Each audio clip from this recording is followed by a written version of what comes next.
What if I told you the most polished family on the planet has skeletons rattling behind palace walls thick enough to hide a scandal for centuries?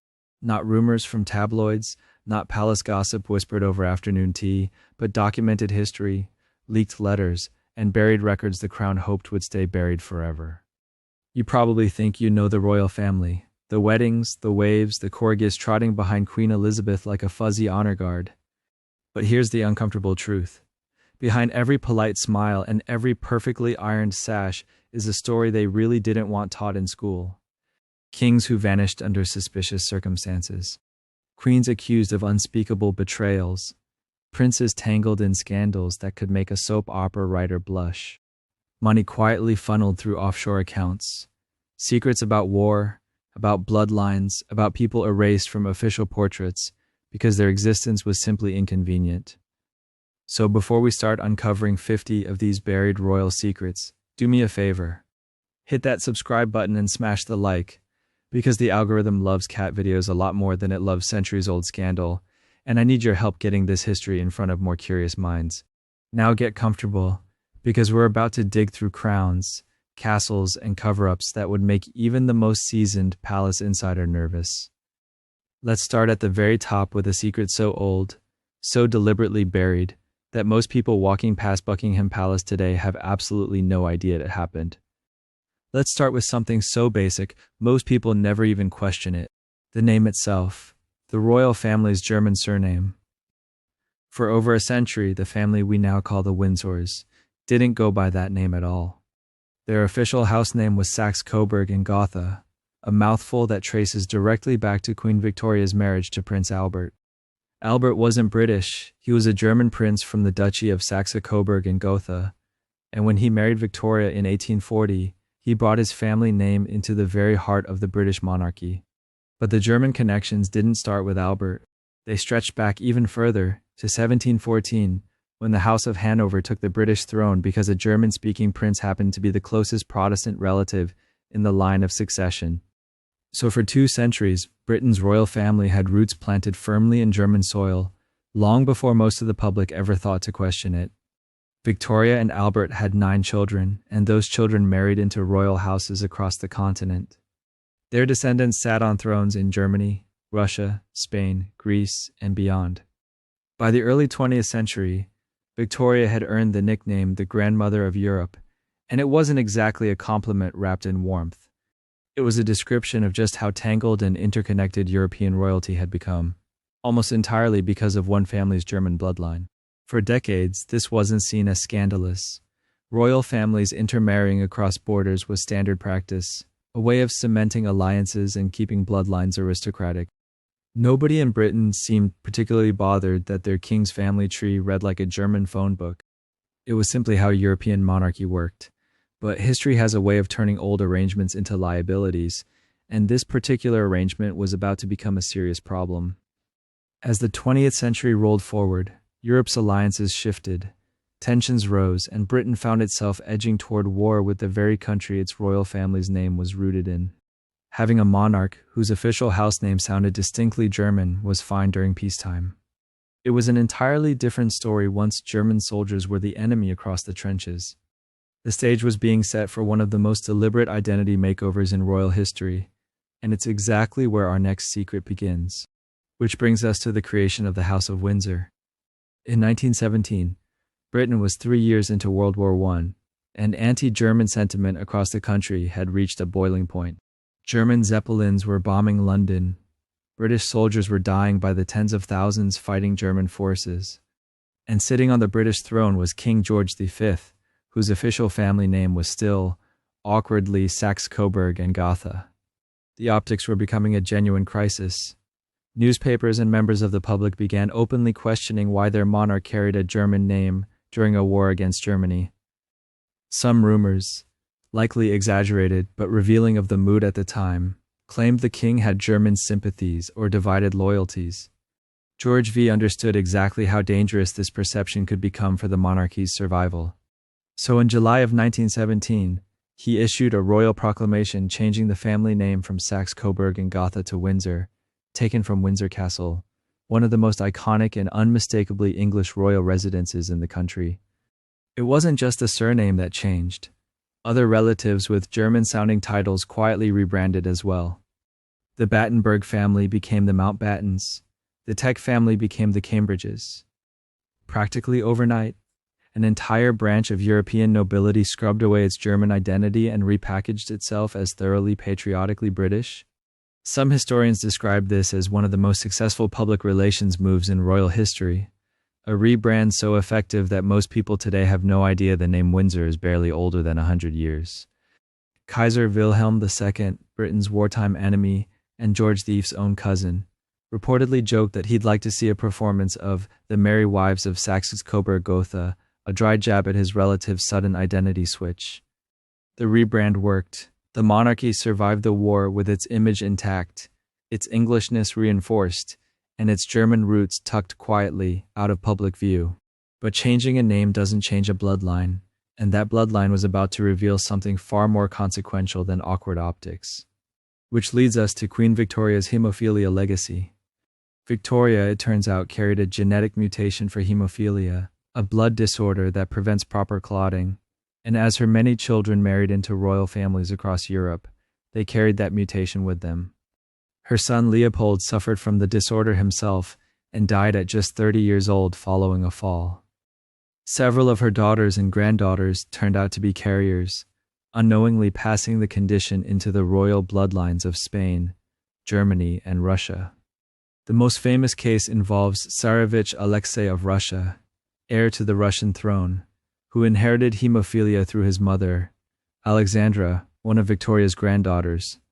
Some historians suggest that Alexei's fragile health directly contributed to the rise of Rasputin's influence within the Russian court, as the desperate imperial family turned to him for help treating the boy's condition.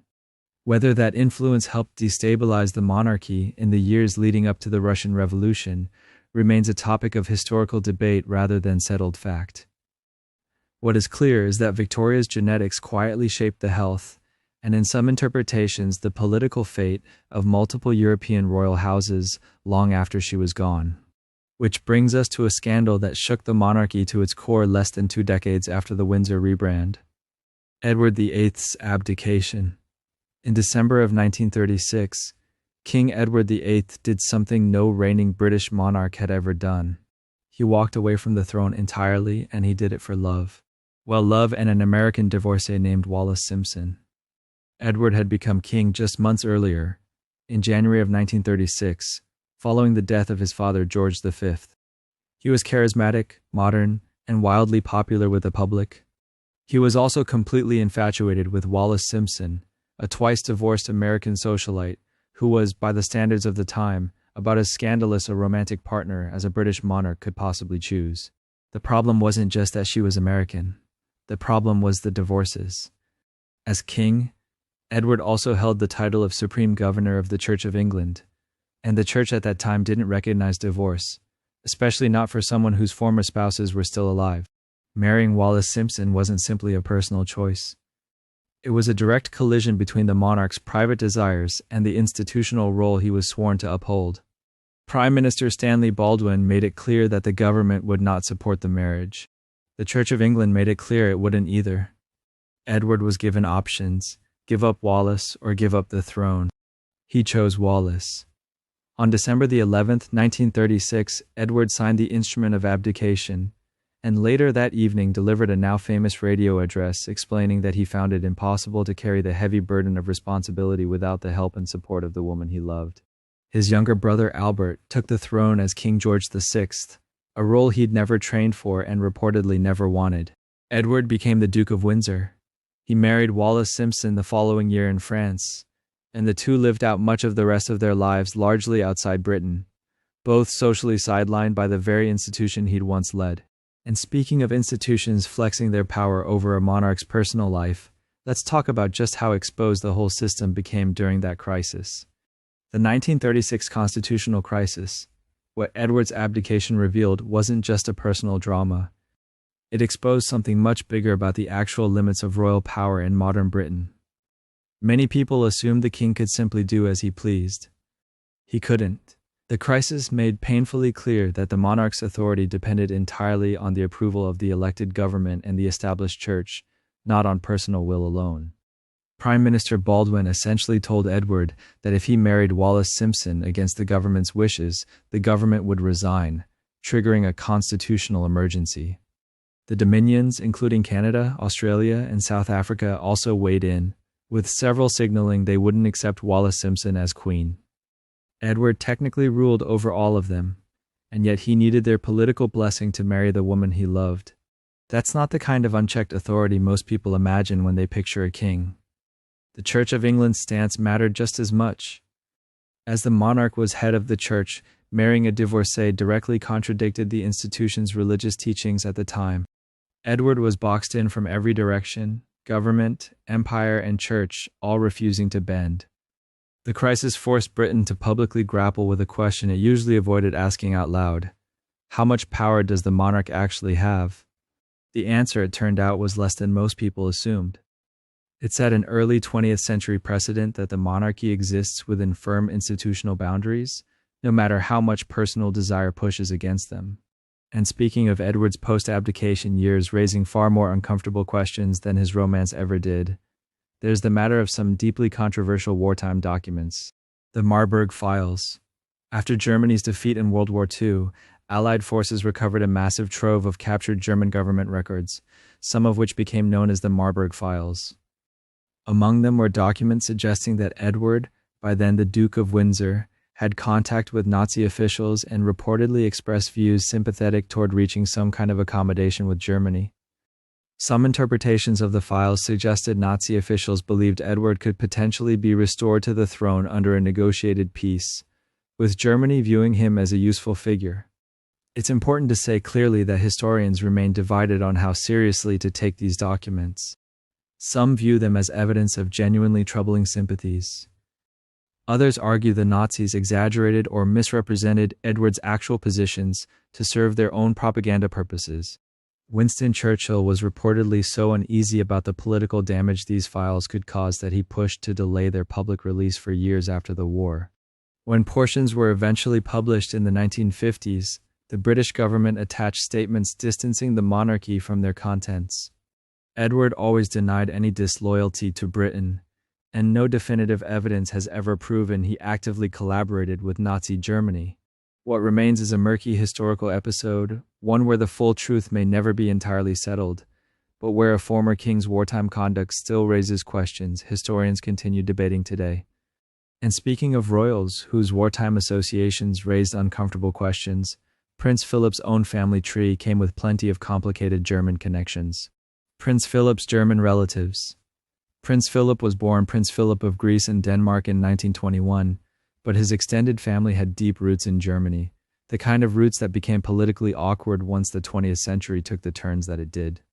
3 of his sisters, Sophie, Cecile, and Margarita, married into German aristocratic families, and those marriages placed them squarely inside a social world that increasingly overlapped with the rise of the Nazi Party. Some reports suggest certain in-laws held Nazi Party memberships or affiliations, a detail that historians still discuss and debate, rather than treat as a simple settled fact. Philip's sister Cecile died in a plane crash in 1937 along with her husband, and the funeral reportedly featured Nazi uniforms and symbols among the mourners, a detail that has circulated widely, though the full context remains a subject of historical discussion. Philip himself grew up largely outside Germany, educated in Britain and France, and served in the Royal Navy during World War II, fighting directly against the country several of his relatives were connected to by marriage. That contrast, a prince fighting for Britain while his sisters' families were tied to Nazi Germany, made for one of those uncomfortable footnotes that royal biographers keep returning to. When Philip married then Princess Elizabeth in 1947, none of his surviving German relatives were invited to the wedding. The palace never gave a detailed public explanation, though the timing, just 2 years after the war ended, makes the reasoning fairly easy to guess at. Philip rarely discussed this part of his family history publicly, and for decades it remained a quiet, mostly unspoken chapter of his biography. It's a reminder that European royal families were so thoroughly intermarried across borders that the 20th century's biggest conflicts sometimes ran directly through the middle of a single family tree. And speaking of royal family trees crossing national lines in ways that shaped world events, One of the most striking examples involves two monarchs who looked almost like twins. The Romanov family connection, King George V of Britain and Tsar Nicholas II of Russia, were first cousins, both grandsons of extended European royal lineages that had spent generations intermarrying for alliance and stability. Their mothers were sisters, which made the family resemblance between the two monarchs almost eerie. Surviving photographs from state visits and family gatherings showed George and Nicholas standing side by side in matching military uniforms. Similar beards, similar builds, similar faces, close enough that people at the time reportedly joked about mistaking one for the other. They called each other by affectionate nicknames in their personal letters, George referring to Nicholas as Nicky, a level of informality that hints at how genuinely close their personal relationship seems to have been outside of politics. This wasn't unusual for European royalty at the time. Much of the continent's ruling class descended from Queen Victoria or closely connected families, creating a network so intertwined that historians sometimes call it Europe's Royal Cousins Club. Nicholas and George maintained contact through letters, family visits, and the kind of casual familiarity that comes from actually growing up attending the same family events.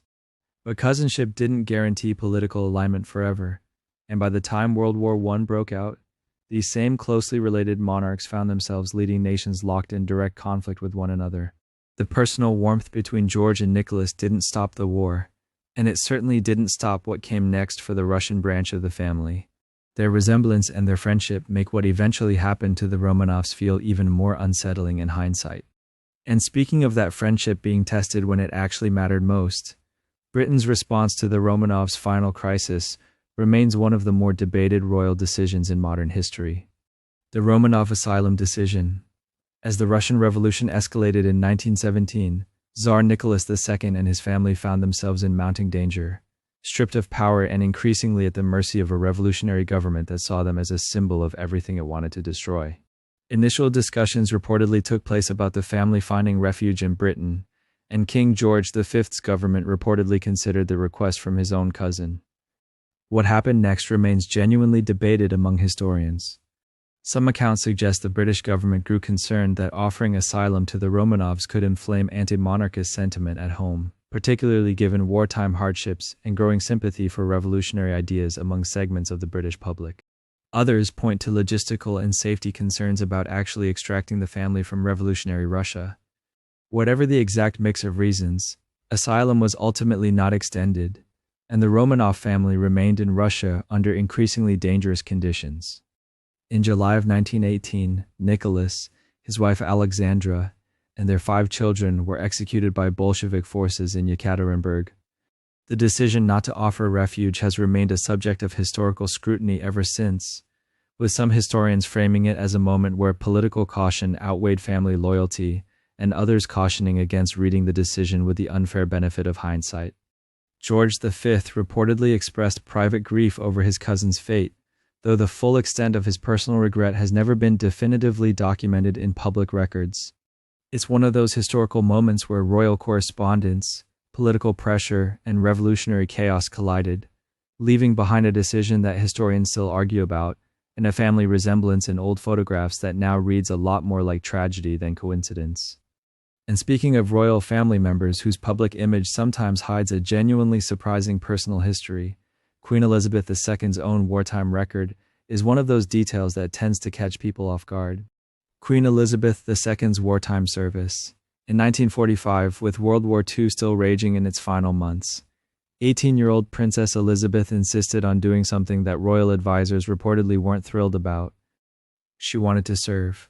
Her father, King George VI, eventually agreed, and Elizabeth joined the Auxiliary Territorial Service, the women's branch of the British Army, becoming the first female member of the royal family to serve as a full-time active member of the armed forces. She trained as a mechanic and military truck driver, learning to strip down engines, change tires, and navigate vehicles through practical, hands-on instruction rather than any kind of ceremonial ribbon-cutting version of service. Photographs from the period show her in overalls, hands covered in grease, looking about as far from a tiara as royal imagery gets.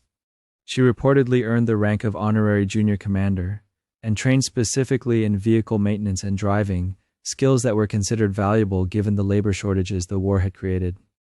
This wasn't a symbolic gesture dressed up for the newsreels either, or at least that's how it's usually framed.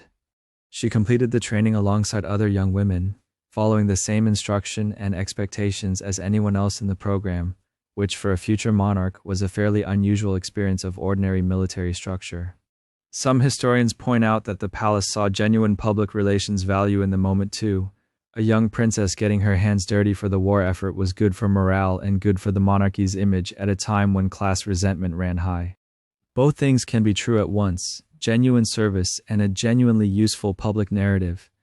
What makes it notable decades later is that Elizabeth remained, for the rest of her long life, the only British monarch to have served in the military, in a hands-on operational capacity during an active war.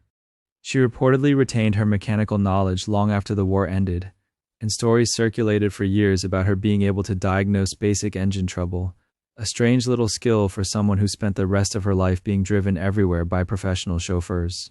It's a detail that rarely makes it into the popular image of Elizabeth as the poised, unshakable figure behind decades of official portraits, but it adds an interesting layer to her early life, a teenage princess elbow-deep in engine grease, while a world war raged around her.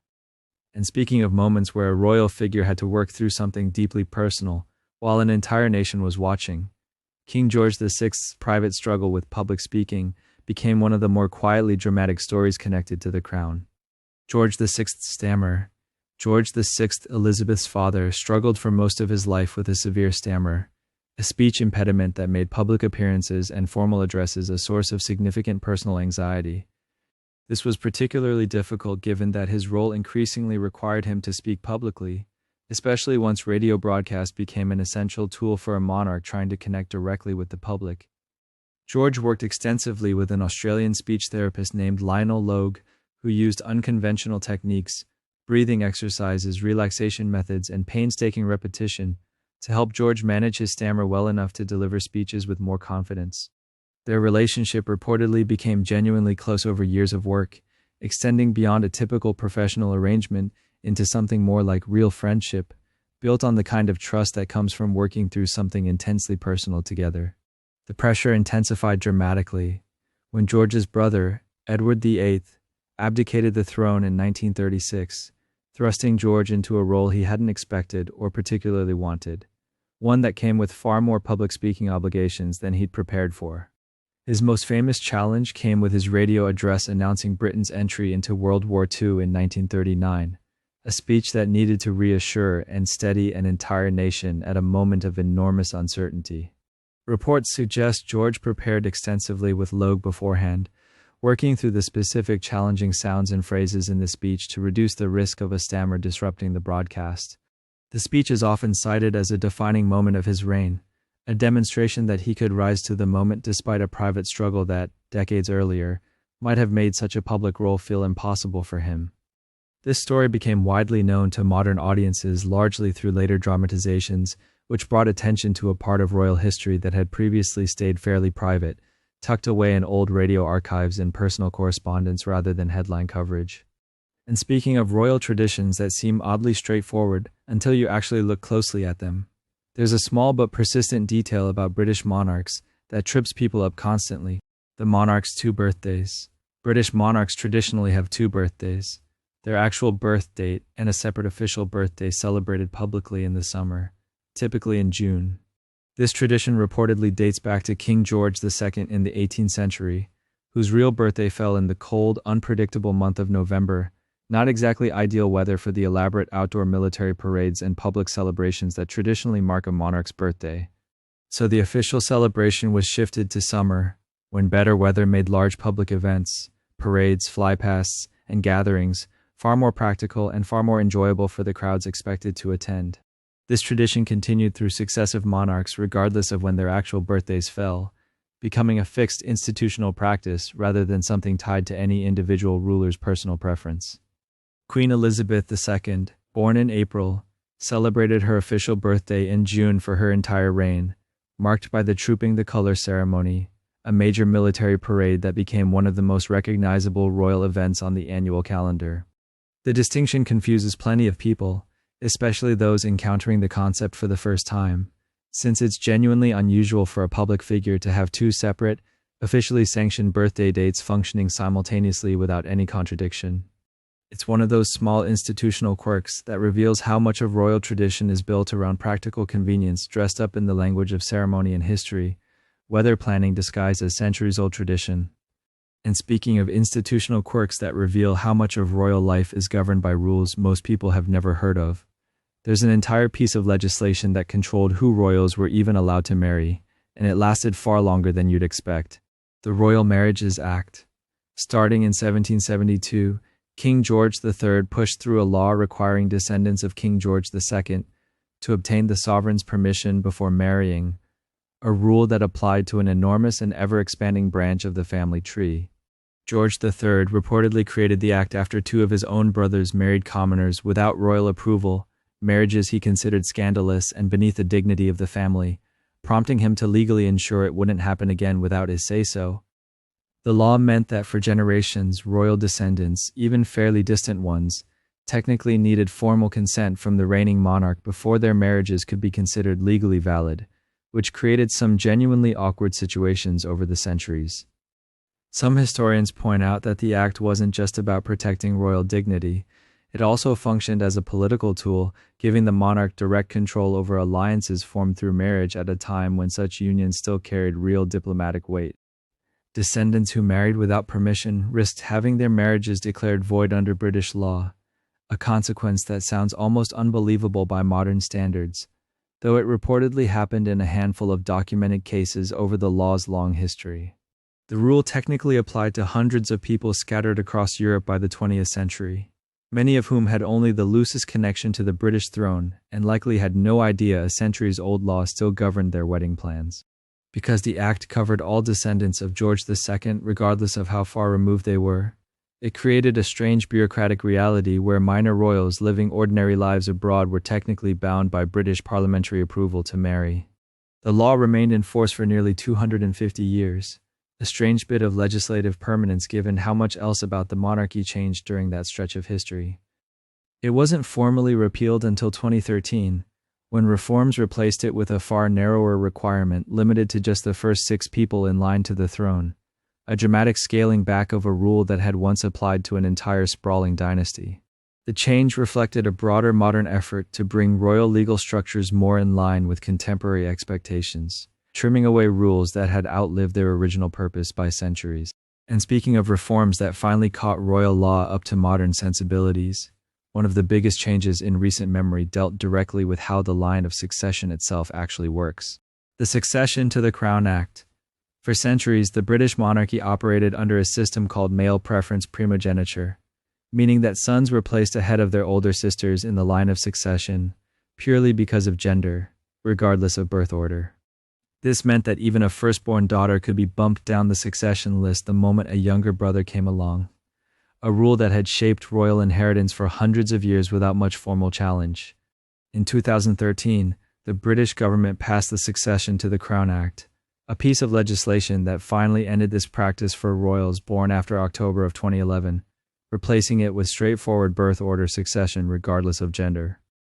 The reform was reportedly agreed upon by leaders of Commonwealth realms during a summit in Perth, Australia, in 2011, since changes to succession rules require coordinated agreement across multiple nations that share the British monarch as head of state.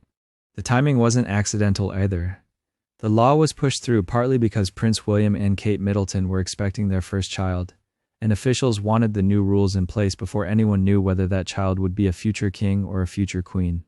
As it turned out, their first child was a son, Prince George, so the immediate practical impact of the law wasn't tested right away, though it fundamentally changed how future royal births would be treated regardless of gender. The act also addressed another old restriction, removing a rule that had disqualified anyone who married a Catholic from the line of succession, softening one part of a much older and more rigid set of religious restrictions tied to the crown. Supporters framed the reform as a long overdue modernization, bringing royal succession in line with contemporary values around gender equality, values that most other areas of British public life had already adjusted to decades earlier. Critics, meanwhile, questioned why an institution built almost entirely on hereditary privilege was being praised for incremental fairness, though that's a debate that tends to follow the monarchy into nearly every modernization discussion.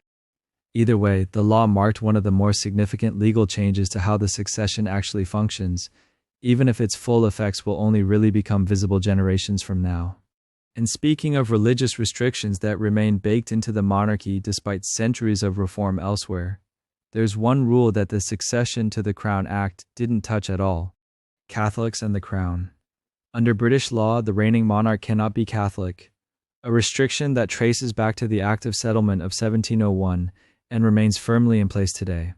The reasoning ties directly to the monarch's other major role, serving as Supreme Governor of the Church of England, a position created centuries earlier when Henry VIII broke from the Catholic Church entirely. Because the monarch is expected to lead the Church of England in this official capacity, being Catholic is considered fundamentally incompatible with the role, regardless of personal belief or private faith. This rule has remained untouched even as other succession laws were modernized in 2013, since removing it entirely would require untangling the constitutional relationship between the monarchy and the Church of England, a far bigger and more complicated conversation. Interestingly, the reforms did allow royals to marry Catholics without losing their place in the succession, a notable shift from centuries past, but the monarch personally converting to Catholicism remains explicitly off the table.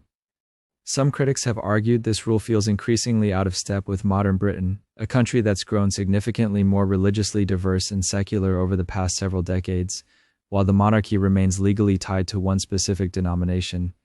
Others defend the arrangement as simply reflecting the monarch's unique constitutional function, arguing that the role isn't just symbolic but genuinely tied to leadership within a specific religious institution that predates most modern conversations about religious equality.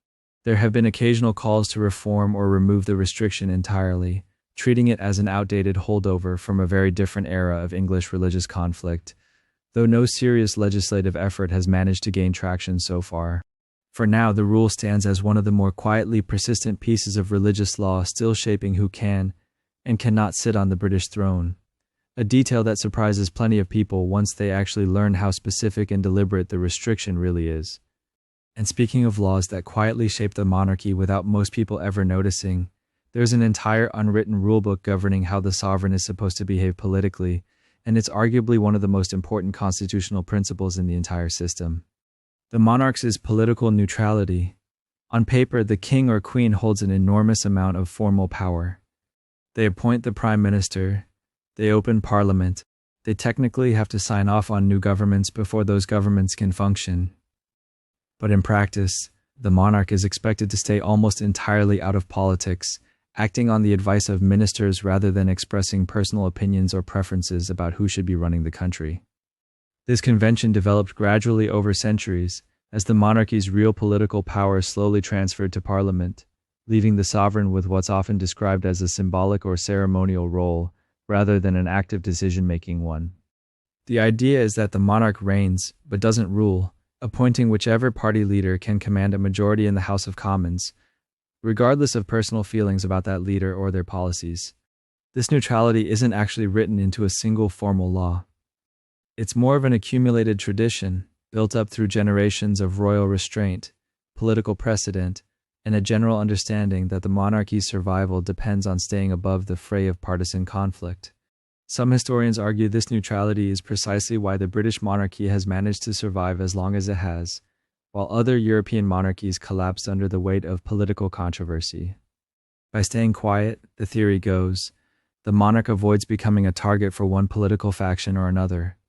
Of course, staying neutral doesn't mean staying silent about everything. Monarchs have reportedly expressed private opinions to prime ministers during their weekly meetings that are famously confidential and undocumented, meaning we mostly have to rely on second-hand accounts, memoirs, and the occasional leak to get any sense of what's actually discussed behind closed doors. Queen Elizabeth II was widely praised for maintaining almost total public neutrality throughout her 70-year reign, rarely if ever revealing her political views even during major national controversies. Critics sometimes point out that this neutrality is more theoretical than absolute, noting that royal influence can still shape outcomes quietly through private conversations, subtle gestures, or simply through decades of accumulated relationships with political leaders. Still, the expectation remains firmly in place today. and any monarch seen openly favoring a political party or policy would likely trigger a genuine constitutional crisis, which is exactly why the family tends to guard this neutrality so carefully.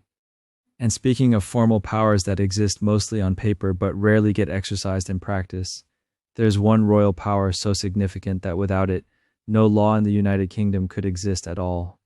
The royal assent power. Every single bill passed by Parliament has to receive royal assent before it officially becomes law, a formality that sounds dramatic until you realize just how automatic the process actually is in modern practice. Royal assent is essentially the monarch's official approval, the final signature, so to speak, that transforms a parliamentary bill into an actual enforceable law of the land. Historically, this power meant something. Early monarchs could and did refuse to approve legislation they personally opposed, using royal assent as a genuine check on Parliament's authority. But that hasn't happened in centuries. The last time a British monarch actually refused royal assent was reportedly back in 1708, when Queen Anne blocked a bill related to the Scottish militia, a moment so far in the past that most people alive today have no memory of a monarch ever doing this. Since then, the power has become almost entirely ceremonial, a formality rather than a genuine veto. Modern monarchs are expected to grant assent to virtually anything Parliament passes, regardless of personal opinion, reinforcing that same broader principle of political neutrality that shapes so much of the monarchy's remaining influence. Some constitutional scholars argue that royal assent technically still gives the monarch enormous theoretical power, since nothing stops them from refusing in principle, but doing so would almost certainly trigger a massive political crisis and likely accelerate calls to abolish the monarchy altogether. Others argue the power is essentially a fossil at this point, a leftover mechanism from a time when kings and queens actually ran the country, preserved mostly out of tradition rather than genuine necessity. Either way, every law in Britain, from major constitutional reforms to minor technical adjustments, still technically requires the monarch's formal blessing, a strange little reminder tucked into the machinery of government that the crown, even in its diminished modern form, hasn't been completely removed from the lawmaking process. And speaking of monarchs quietly influencing matters, most people assume they have nothing to do with. There's a particularly interesting example involving King Charles III, long before he ever took the throne. King Charles III's Black Spider memos, for years, while he was still Prince of Wales, Charles reportedly sent handwritten letters to government ministers, sharing his views on various policy issues ranging from architecture to agriculture to military spending. These letters became known as the Black Spider memos, a nickname inspired by Charles's distinctive, somewhat erratic handwriting style, which reportedly sprawled across the page in a way that struck observers as spidery and hard to read. The letters remained largely private for years, and the government fought hard to keep them that way, arguing that releasing them could compromise the monarchy's political neutrality by revealing just how actively Charles had been engaging with policy matters. Journalists and transparency advocates pushed back, arguing the public had a right to know whether an unelected royal figure was attempting to influence government decisions.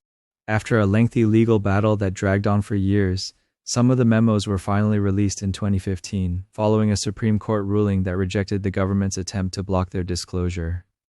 The contents revealed Charles expressing opinions on subjects like alternative medicine, farming subsidies, and the state of Britain's armed forces, showing a level of political engagement that many found surprising for someone meant to eventually inherit a strictly neutral constitutional role. Supporters argued the letters simply reflected genuine concern and advocacy, pointing out that as Prince of Wales, Charles wasn't yet bound by the same neutrality expectations placed on a reigning monarch. Critics saw it differently, suggesting the memos revealed an unelected figure attempting to quietly shape government policy outside public view, raising uncomfortable questions about how much influence royals might exert behind closed doors even without any formal political power. Some historians argue this pattern of engagement raises legitimate questions about what Charles might continue doing now that he's actually king, given his decades-long history of hands-on policy interest before ever taking the crown. Whether the memos represent harmless royal concern or something more constitutionally troubling remains a matter of ongoing debate, but they offer a rare, documented glimpse into just how involved a future monarch was willing to get, long before neutrality was ever expected of him. And speaking of formal procedures most people have never heard of, tucked deep within the machinery of how laws actually get made. There's a step that happens before a bill even reaches full parliamentary debate, and it involves the monarch directly reviewing legislation that might affect the crown. The Queen's consent procedure, separate from royal assent, which happens at the very end of the legislative process, Queen's consent or King's consent under the current monarch, is a much earlier step that applies specifically to bills touching on the sovereign's personal interests, prerogatives, or property. If a piece of proposed legislation could affect the Crown Estate, the Duchy of Lancaster, the Duchy of Cornwall, or the monarch's own personal prerogatives in some way, that bill is reportedly sent to the palace for review before Parliament is even allowed to debate it in full. Government lawyers are said to consult with palace officials, sometimes making changes to draft legislation based on the feedback received, all before members of Parliament get a chance to vote on the final version. For decades, this procedure operated almost entirely out of public view, described by officials as a mere technical formality rather than anything resembling genuine influence over lawmaking.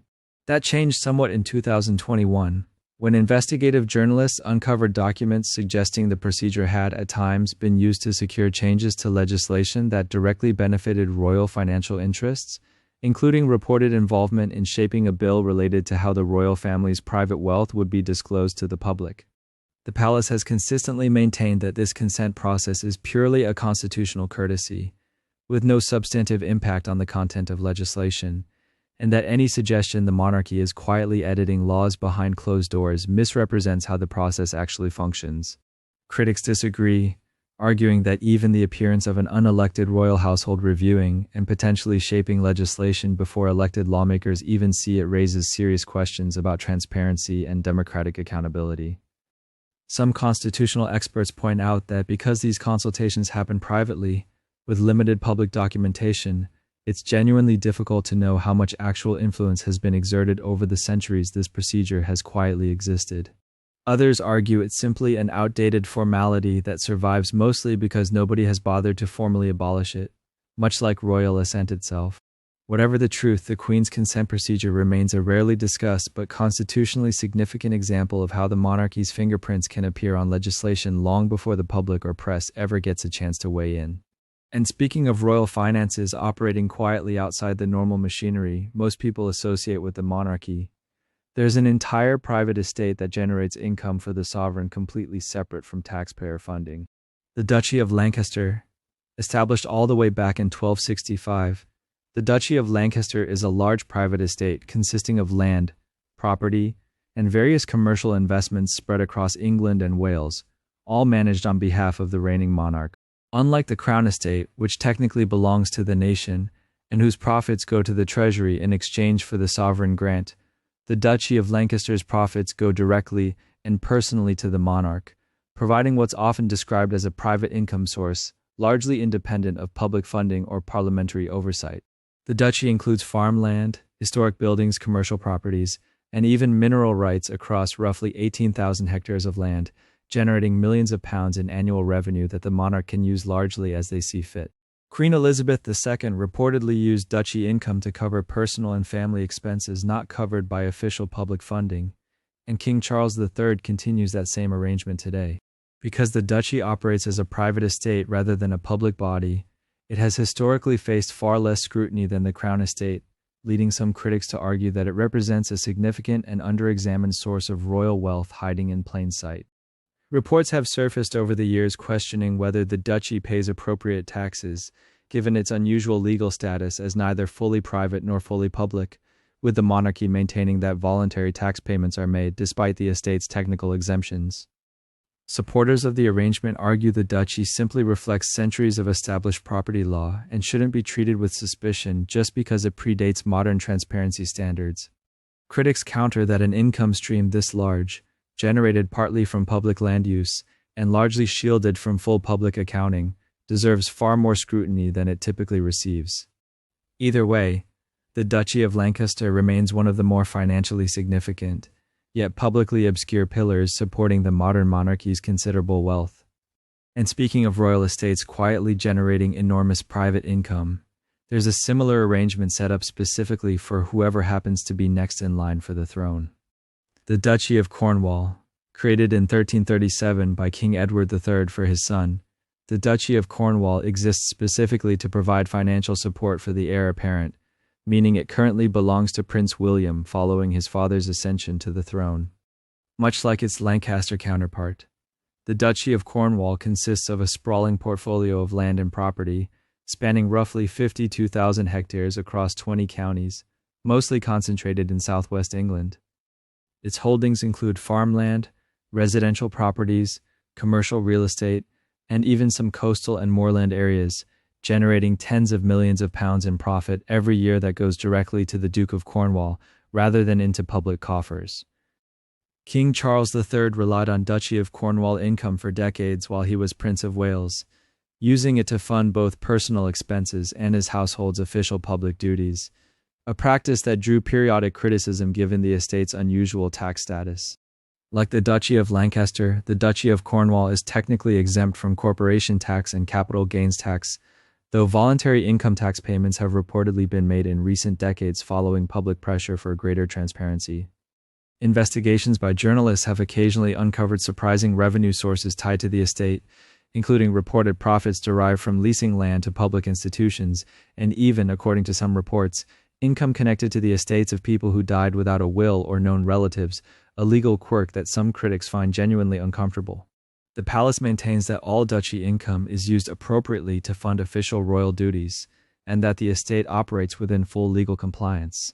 Critics argue that regardless of legality, an arrangement allowing the heir to the throne to collect substantial private income from public-facing land deals deserves far greater public examination than it currently receives. Some historians point out that both duchies represent a kind of parallel financial system unique to the monarchy, one that operates alongside, but largely outside, the normal rules governing public and private wealth in modern Britain. Whether viewed as a reasonable historical inheritance or an outdated financial privilege, the Duchy of Cornwall remains one of the most significant and least publicly understood sources of royal income in the entire system. And speaking of royal wealth that gets tangled up in questions of ownership and public accountability, there's an entire category of property that sits in a strange legal gray zone nobody quite knows how to categorize. The Crown Estate is not private property. Here's where things get genuinely confusing for most people, including plenty of British citizens who assume the monarchy simply owns vast swaths of land outright. The Crown Estate, a massive portfolio that includes prime real estate in central London, agricultural land across the countryside, and roughly half of the entire United Kingdom's foreshore and seabed, technically belongs to the reigning monarch in right of the crown, not as personal property the sovereign can sell, gift, or pass down as they please. This distinction matters enormously because it means the monarch cannot simply liquidate these assets or treat them as a personal bank account, even though the properties are legally tied to whoever happens to be sitting on the throne at any given time. The arrangement dates back to 1760, when King George III struck a deal with Parliament, surrendering the profits from these crown lands in exchange for a fixed annual payment, an arrangement that essentially separated the sovereign's personal finances from the revenue generated by these historically royal properties. Every monarch since has continued this same agreement, meaning the Crown Estate has operated for over 2.5 centuries as something that belongs to the institution of the monarchy rather than to any individual king or queen personally. Some royal historians argue this arrangement actually reflects remarkable financial restraint on the monarchy's part, willingly giving up direct control over enormously valuable assets in favor of a more transparent, parliamentary-approved system. Critics see it differently, suggesting the entire structure exists to give the appearance of public ownership, while still allowing the royal family enormous influence and benefit from Crown Estate profits through other mechanisms we'll get into shortly. Adding to the confusion, recent investigations revealed that offshore wind farm licensing fees, paid by energy companies to use parts of the seabed technically held by the Crown Estate, have surged into the billions of pounds in recent years, raising fresh questions about who actually benefits from this supposedly public asset. Supporters argue the current system already sends the overwhelming majority of that revenue straight to the Treasury for public spending, exactly as intended since 1760. Whatever your take, the fact remains that most people walking past Regent Street in London have absolutely no idea that the ground beneath their feet exists in this strange constitutional limbo, neither fully public nor fully private, forever tied to whoever wears the crown.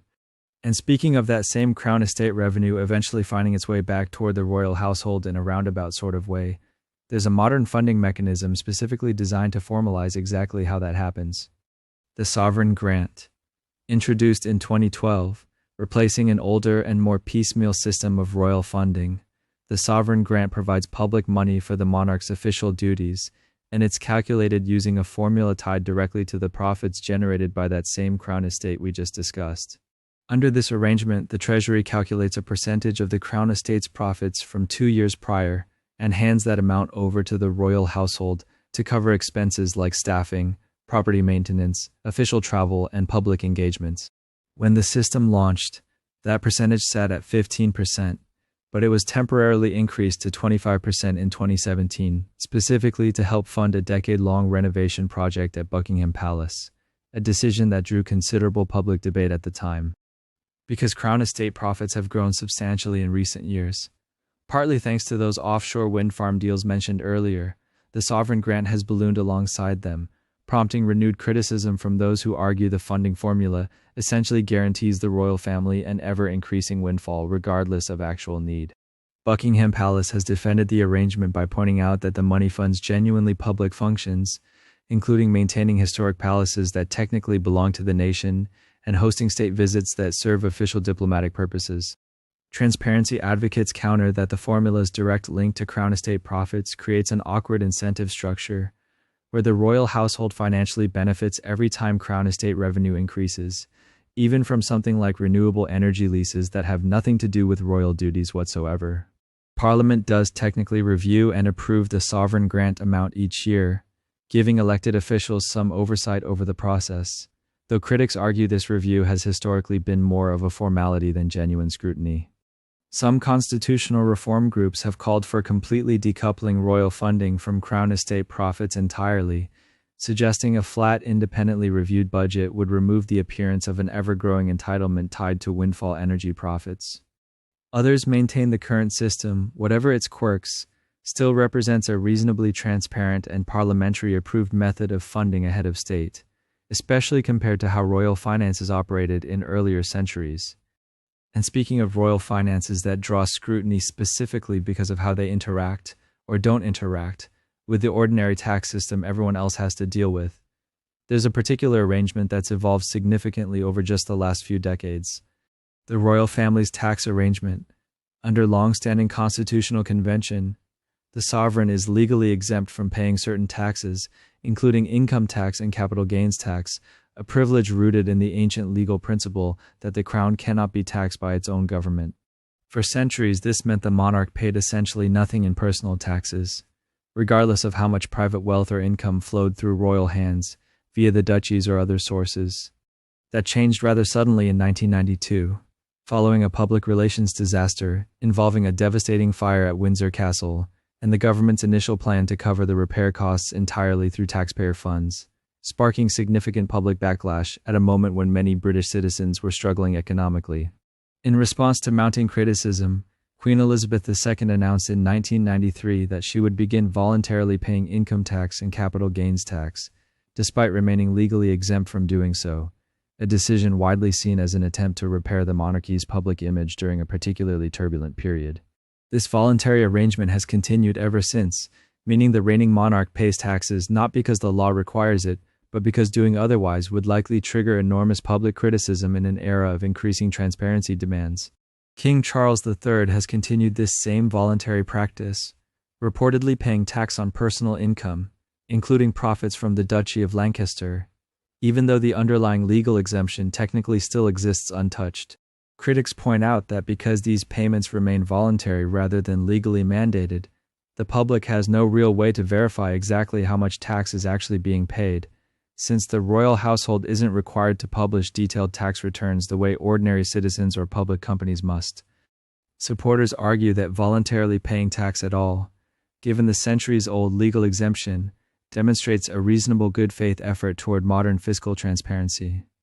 Others suggest the entire arrangement remains fundamentally opaque, allowing the monarchy to claim the public relations benefit of paying taxes while maintaining enough flexibility to avoid the same level of scrutiny applied to everyone else. Whatever the reality behind palace doors, This voluntary tax arrangement remains one of the clearest examples of how public pressure, rather than actual law, has shaped modern royal financial practices. 25. The 1992 Windsor Castle fire. On the morning of November 20th, 1992, a fire broke out in Windsor Castle's private chapel, reportedly sparked by a spotlight positioned too close to a curtain during restoration work happening elsewhere in the building. What started as a small blaze quickly spread through the ancient timber roof structures, and by the time firefighters brought it under control 15 hours later, more than 100 rooms had been damaged or destroyed, including St. George's Hall, one of the castle's most historically significant spaces. Queen Elizabeth watched much of the destruction unfold in person, and the following days brought an outpouring of public sympathy as images of the smoldering castle dominated British television. That sympathy curdled almost immediately when the government announced its initial plan to cover the entire restoration bill, estimated at somewhere between 36 and 40 million pounds, using taxpayer money, since Windsor technically counted as an official royal residence rather than personal property. Britain was in the middle of a painful recession at the time, with unemployment rising and ordinary families feeling the squeeze. And the idea of funding castle repairs while the palace paid no income tax whatsoever struck many people as deeply unfair. The backlash was swift and loud enough that it forced a genuine policy shift, pushing the palace to open Buckingham Palace to paying tourists for the first time specifically to help offset restoration costs, and prompting Queen Elizabeth's now famous decision to begin voluntarily paying income tax the following year. Some royal commentators argue the fire itself was simply bad luck, an unfortunate accident that happened to collide with terrible timing given the economic climate. Others suggest the public reaction revealed something deeper, a growing unwillingness among ordinary citizens to underwrite royal expenses without transparency or accountability attached. Either way, the restoration eventually finished ahead of schedule and under budget in 1997, largely funded through those new tourist admission fees rather than general taxation, which supporters point to as proof the system corrected itself reasonably well. Whatever conclusion you reach, that single fire in 1992 arguably did more to reshape modern royal finance than any single policy debate in Parliament. 26. Buckingham Palace's hidden scale. Most people picture Buckingham Palace as a single grand residence, but the actual building operates more like a small self-contained institution, containing an almost absurd 775 rooms spread across its sprawling footprint. That total breaks down into 19 state rooms used for official ceremonies and receptions, 52 royal and guest bedrooms, 92 offices where palace administrative staff handle everything from correspondence to scheduling, and 78 bathrooms, alongside countless corridors, storage areas, and staff quarters tucked throughout the upper floors. The palace employs hundreds of people in roles ranging from housekeeping and catering to horticulture, since the grounds include a private lake and roughly 39 acres of garden space rarely seen by the public. During the annual summer opening, visitors can tour a small fraction of these spaces, mostly the staterooms filled with artwork and furnishings, but the vast majority of the building remains entirely off-limits, functioning as working office space for the institution of the monarchy, rather than simply a home. A multi-year renovation project launched in 2017, partly funded through that temporarily increased sovereign grant percentage mentioned earlier, focused heavily on replacing outdated electrical wiring and plumbing systems, some of which reportedly dated back to the 1950s and posed genuine fire risks given the building's age. Critics of royal spending have pointed to the sheer size of the palace as evidence of excess, questioning why an institution funded partly through public money requires quite so much square footage for what amounts to ceremonial functions and a handful of full-time residents. Defenders counter that the palace serves as the literal seat of the British head of state, hosting foreign dignitaries, state banquets, and official government business that arguably justifies its scale in a way an ordinary private residence never could. What's rarely disputed is the logistical reality behind those numbers. A building so large that staff reportedly use bicycles to move between distant sections, and where entire wings can go months without a single visitor stepping inside. 27. The royal collection spread across palaces, castles, and galleries throughout the United Kingdom sits one of the largest and most valuable art collections on Earth, encompassing paintings by Rembrandt, Vermeer, and Leonardo da Vinci, alongside furniture, jewelry, ceramics, and historical documents accumulated by British monarchs over roughly 5 centuries. Officially known as the Royal Collection, This assembly of roughly 1 million objects is held by the reigning monarch, not as personal property to sell or bequeath freely, but in trust for successors and, by extension, for the nation itself, meaning no individual king or queen can simply liquidate a Vermeer to cover personal expenses. This distinction matters because it places the royal collection in a similar legal gray zone to the crown estate discussed earlier, technically tied to the institution of monarchy rather than owned outright by whoever happens to be wearing the crown at any given moment. The Royal Collection Trust, a charitable organization, manages public access to portions of this collection through exhibitions at Buckingham Palace, Windsor Castle, and the Palace of Holyrood, generating revenue that reportedly goes toward conservation and maintenance rather than private royal income.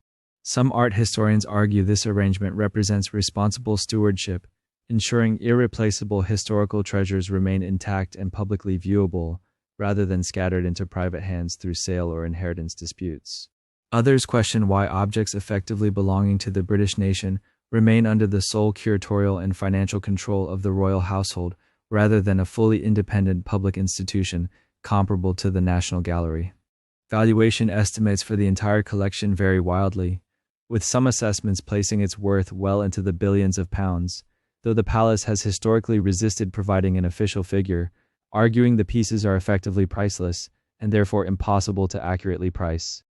Whatever the true value, the royal collection remains a striking example of wealth that exists in perpetual institutional limbo, neither fully private nor fully public, quietly hanging on palace walls. Most citizens will never personally walk past. 28. The Royal Archives, tucked away in a converted section of Windsor Castle, sits an institution most people never think about until they need it for a documentary or a lawsuit. The Royal Archives, a repository holding centuries of private correspondence, diaries, financial records, and official papers belonging to the monarchy going back to the reign of George III. Formally established in 1913 under King George V, largely as a response to concerns about how earlier royal papers had been handled, the archives now function as something between a national library and a very exclusive family attic, preserving everything from Queen Victoria's personal journals to wartime telegrams exchanged during the abdication crisis of 1936. Public access exists in theory, and historians can apply to view certain material, but the process is notoriously slow and selective, often requiring special permission from the royal household itself before a single folder gets pulled from storage. Some documents remain under indefinite embargo, particularly anything touching on still living family members, ongoing diplomatic relationships, or moments the institution would rather not revisit in fine detail. Historians researching the abdication, the wartime correspondence between Edward VIII and Nazi Germany, or the early reign of Elizabeth II have all reported hitting walls of restricted access that seem to shift depending on who's asking and why. Adding another layer of mystery, it's widely reported that large portions of Queen Victoria's letters were deliberately destroyed or heavily edited by her daughter Princess Beatrice after her death, meaning entire chapters of royal history may simply no longer exist in any retrievable form. Supporters of the current system argue that a family, even a famous one carrying constitutional weight, deserves some control over deeply personal records and that premature access could damage diplomatic relationships or reopen old wounds unnecessarily. Critics counter that an institution partly funded through public money and central to national history shouldn't get to unilaterally decide which parts of that history the public gets to see, treating transparency as optional rather than owed. The debate has intensified in recent years as historians increasingly push for archival reform similar to what national governments require of their own state records, arguing that a 100-year rule or similar standard would bring royal transparency closer to modern norms. The palace, for its part, has occasionally released select material to mark anniversaries or support specific approved biographies, suggesting the archives function less like a neutral historical resource and more like a carefully managed public relations tool. Whether that's reasonable caution or convenient secrecy really depends on which side of the castle wall you're standing on. 29. The Royal Warrant. If you've ever noticed a small gold coat of arms stamped on a jar of marmalade or a bottle of gin and wondered what it actually meant, you've stumbled onto one of the monarchy's oldest and strangest marketing tools, the Royal Warrant. The system dates back roughly 500 years, though it was formalized into something closer to its modern structure during the 19th century, and it essentially works as an official endorsement allowing certain businesses to display the phrase "by appointment to His Majesty" or Her Majesty alongside the royal crest. To qualify, a company generally needs to have supplied goods or services directly to the royal household for a minimum of 5 consecutive years, after which they can apply through the Royal Warrant Holders Association for formal recognition. Once granted, the warrant becomes something close to marketing gold, instantly signaling heritage, quality, and proximity to power in a way that's difficult to manufacture through advertising alone. Hundreds of businesses currently hold warrants, ranging from major department stores and whiskey distillers to small family-run tailors and umbrella makers, each one technically renewable and, importantly, revocable if the relationship sours or the company falls out of favor. Warrants have occasionally been pulled following public controversies, corporate scandals, or simply because a business stops supplying the household altogether, and the palace rarely explains its reasoning in detail when that happens. Some critics argue the entire system functions as a quietly effective form of favoritism, granting free reputational value to a select group of companies without any transparent public criteria, explaining exactly why one business qualifies while a nearly identical competitor doesn't. Others see it as a relatively harmless piece of tradition, a ceremonial nod to long-standing supplier relationships that carries more symbolic weight than actual economic power in the grand scheme of modern British commerce. Defenders point out that the warrant system supports small, historic manufacturers and tradespeople who might otherwise struggle to compete against larger international brands, effectively functioning as a quiet subsidy through prestige rather than direct government funding. Skeptics respond that prestige is still a form of currency, and handing it out based on private royal preference, rather than public accountability, raises the same transparency questions found throughout other royal institutions. Whatever conclusion you land on, that small gold crest on your marmalade jar carries more institutional history and more quiet controversy than most people realize while reaching for toast. 30. The Royal Mews, just around the corner from Buckingham Palace, sits a working stable complex that looks more like a museum than a garage, the Royal Mews, which continues to house the horses, carriages, and increasingly the state vehicles used for official royal ceremonies. Despite the name suggesting something purely historical, the Mews remains fully operational, staffed by coachmen, grooms, and stable hands who maintain both the animals and the vehicles required for events ranging from state visits to, most famously, coronations. Among its most celebrated pieces sits the Gold State Coach, an enormous gilded carriage built in 1762 that has been used at every coronation since George IV, including King Charles III's ceremony in 2023, despite reportedly being one of the most uncomfortable rides in the entire collection due to its rigid suspension and sheer weight. Alongside it sits the newer Diamond Jubilee State Coach, built in 2012 with modern conveniences like hydraulic stabilizers and electric windows, offering a noticeably smoother ride for whoever happens to be sitting inside during a procession.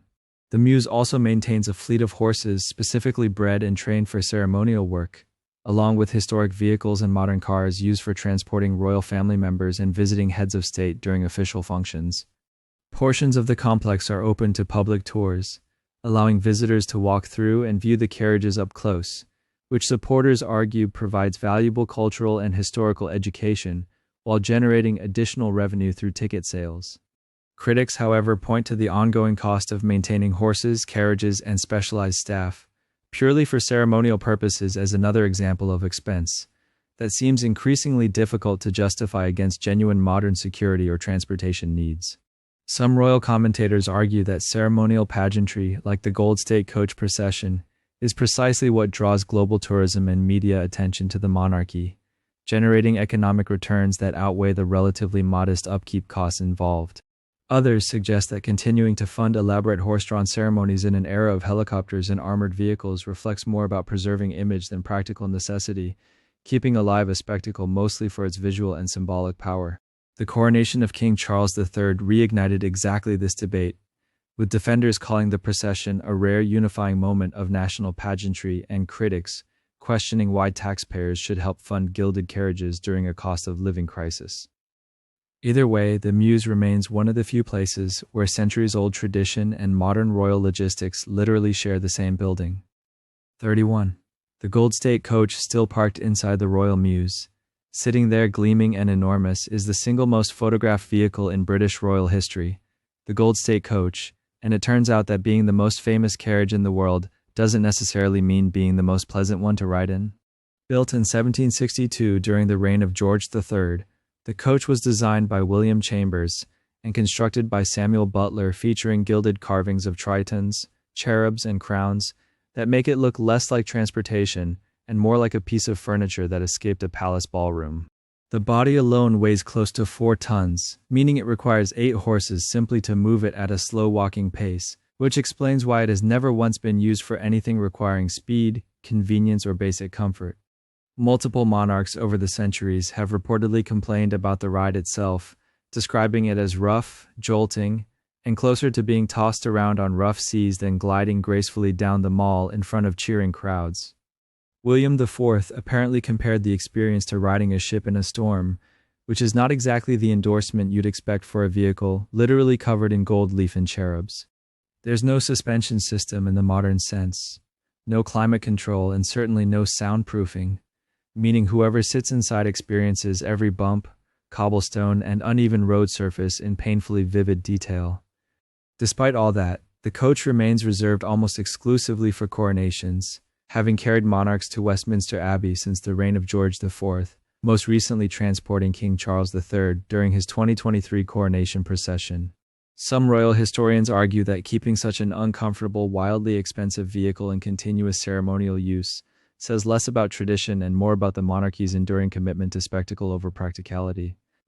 Others counter that discomfort is almost the point, a physical reminder that the role being ceremonially assumed carries weight, quite literally, in ways ordinary transportation simply can't communicate to a watching public. Restoration costs alone reportedly run into the hundreds of thousands of pounds, since specialist gilders and carpenters trained in centuries-old techniques are required just to keep the coach structurally sound between its rare outings. Whether that expense represents responsible preservation of an irreplaceable historical object, or an oddly stubborn refusal to modernize even the most impractical corners of royal ceremony, really depends on how much patience you have for gold paint and questionable suspension. Either way, it remains the closest thing the monarchy has to a beautifully uncomfortable time machine. 32. The crown jewels, just down the road from the Mews and its golden, spine-rattling carriage, sits an entirely different kind of royal treasure, one guarded around the clock behind bulletproof glass and armed sentries inside the Tower of London, the crown jewels. Most people assume these glittering objects belong personally to whichever monarch happens to be wearing them at the time, but that assumption turns out to be largely inaccurate, since the vast majority of the collection is technically held in trust for the nation, rather than owned outright by any individual royal. These are ceremonial objects tied directly to the institution of the crown itself, meaning they're passed down through the roll rather than functioning as personal inheritance the way a family heirloom might. The collection includes scepters, orbs, swords, and crowns, dating back centuries, though much of the original medieval collection was melted down or sold off during Oliver Cromwell's Commonwealth period, meaning most surviving pieces actually date from the restoration of the monarchy in 1660 onward. Some of the most famous stones housed within the collection carry deeply contested histories, including the Koh-i-Noor diamond, which India, Pakistan, and Afghanistan have all separately argued was taken under coercion, rather than given freely during periods of British colonial control. Similar questions surround the massive Cullinan diamonds, originally mined in South Africa, and presented to the British Crown under circumstances that some historians describe as diplomatically pressured, rather than purely voluntary. Palace officials have generally maintained that the jewels were acquired legitimately according to the norms of their respective historical periods, while critics argue that colonial-era gifts often weren't quite as freely given as official records suggest. Because the jewels are officially state property rather than personal royal assets, individual monarchs cannot sell them, alter them significantly, or remove them from royal control even if they wanted to, effectively making the collection more like a permanently displayed national museum piece than a private treasure chest. Millions of tourists file past the display cases each year, generating meaningful revenue for the Tower of London while simultaneously reigniting long-standing arguments about repatriation whenever the jewels make international headlines. Some argue that returning contested items would be a meaningful gesture toward historical accountability, while others insist that untangling centuries of ownership across multiple modern nations would be legally and diplomatically impossible. That unresolved tension makes the crown jewels less a settled historical treasure and more an ongoing conversation about who former empires actually owe something to. 33. The imperial state crown, sitting at the very center of that debated collection, is arguably its most recognizable single object. The imperial state crown, worn only on the rarest and most ceremonially significant occasions, most notably the state opening of Parliament and the moment a new monarch is formally crowned. The crown currently in use was made in 1937 for the coronation of George VI, replacing an earlier Victorian version, though many of its individual jewels carry histories stretching back centuries further than the setting itself. Encrusted with roughly 2,800 diamonds alongside sapphires, emeralds, and pearls, the crown weighs slightly over 2 pounds, which sounds modest until you consider it has to remain balanced on someone's head for extended ceremonial periods without a single awkward tilt. Queen Elizabeth II once revealed in a documentary that reading official speeches while wearing it required deliberately avoiding looking downward, joking that dropping your head even slightly risked the crown slipping or, worse, your neck breaking under the strain. Among its most storied gems sits the so-called Black Prince's ruby, which, despite its name and legendary battlefield history, is actually a large red spinel rather than a true ruby, a detail gemologists only confirmed using modern mineral analysis. The crown also holds the Stuart sapphire and pearls long rumored, though not definitively proven, to have once belonged to Elizabeth I, adding yet another layer of romanticized, occasionally unverifiable royal lore to an already dense historical object. Security around the crown rivals that of the rest of the crown jewels, with the piece stored inside the Tower of London except during the specific ceremonial windows when it's required, transported under heavy guard and used almost immediately before being returned to secure storage. Supporters of maintaining such elaborate ceremonial objects argue that the crown functions as a powerful visual symbol of continuity, linking modern governance to centuries of unbroken constitutional tradition in a way that few other national symbols manage. Critics counter that continuing to center governmental ceremony around a single, astronomically valuable object embedded with gemstones of disputed origin feels increasingly out of step with modern democratic optics. Either way, the imperial state crown remains one of the few objects in the world that can shut down public transportation routes in central London simply by needing to travel a few miles under police escort. It's ceremonial, it's historic, and it's a genuinely impressive engineering feat of balance, symbolism, and sheer accumulated sparkle sitting quietly at the center of British constitutional theater. 34. The Koh-i-Noor diamond debate. And speaking of gemstones with complicated pasts sitting quietly behind glass in the Tower of London, one stone in particular deserves its own closer look, because the Koh-i-Noor's journey to the crown jewels collection remains one of the most disputed provenance stories in royal history. The diamond originated in India, passing through the hands of Mughal emperors, Persian shahs, and Afghan rulers over several centuries, with each transfer often involving conquest, betrayal, or outright theft depending on which historical account you trust. It eventually landed with the Sikh Empire before the British East India Company annexed Punjab in 1849, at which point the 10-year-old Maharaja Duleep Singh was pressured into signing the Treaty of Lahore, formally surrendering the diamond to Queen Victoria as part of the settlement.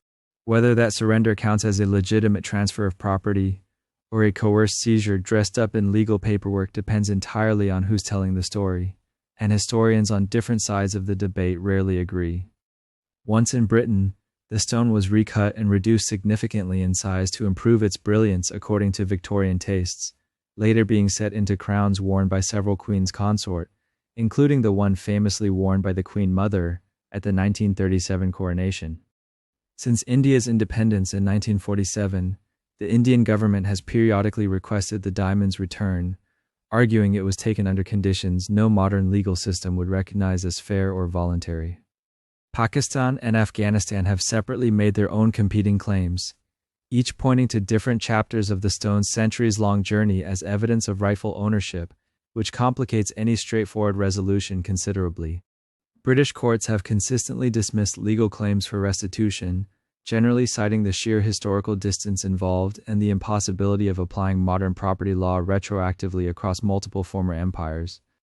The royal family and UK government have maintained that the diamond was acquired according to the legal norms of its time, a position critics find increasingly difficult to defend as public conversations about colonial-era acquisitions grow louder worldwide. Indian officials, including members of the current government, have occasionally renewed calls for the diamond's return during royal visits or diplomatic exchanges, usually generating brief headlines before the topic quietly fades again. Some royal commentators argue that returning the stone would set a precedent affecting countless other contested museum objects across Britain, essentially opening a door that's difficult to close once opened. Others counter that acknowledging historical wrongs shouldn't require a tidy universal policy before individual cases can be addressed on their own merits. Either way, the Koh-i-Noor remains less a settled piece of royal history and more a glittering, 300-year-old diplomatic headache that nobody currently in power seems eager to fully resolve. 35. The royal family's wartime evacuation debate. And speaking of decisions made under enormous pressure that still generate debate decades later, let's talk about what almost happened to two young princesses during the darkest days of the Blitz. When German bombing raids began pounding London in 1940, government officials and even some foreign allies suggested sending Princesses Elizabeth and Margaret abroad for safety, with Canada frequently mentioned as a likely destination given its distance from the fighting and existing royal connections. Thousands of ordinary British children were already being evacuated through Operation Pied Piper, sent to the countryside or overseas to escape the bombing campaigns devastating major cities, so the suggestion wasn't unreasonable on its face. Queen Elizabeth, later known as the Queen Mother, reportedly rejected the idea outright, supposedly stating that the children couldn't leave without her, she couldn't leave without the king, and the king would never leave under any circumstances. Whether that exact quote is verbatim or slightly embellished over decades of retelling remains unclear, but the sentiment behind it consistently appears across multiple historical accounts from that period. Instead of leaving the country entirely, the princesses were quietly relocated to Windsor Castle, where they spent most of the war years away from the most intense bombing concentrated on central London, though the arrangement was kept deliberately vague in public statements at the time.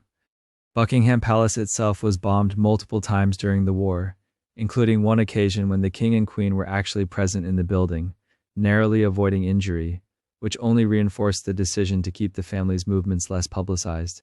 The royal family's choice to remain broadly visible and present in Britain, rather than seeking safety overseas, became a significant piece of wartime morale messaging, reinforcing the idea that the monarchy was sharing hardships alongside ordinary citizens rather than escaping them.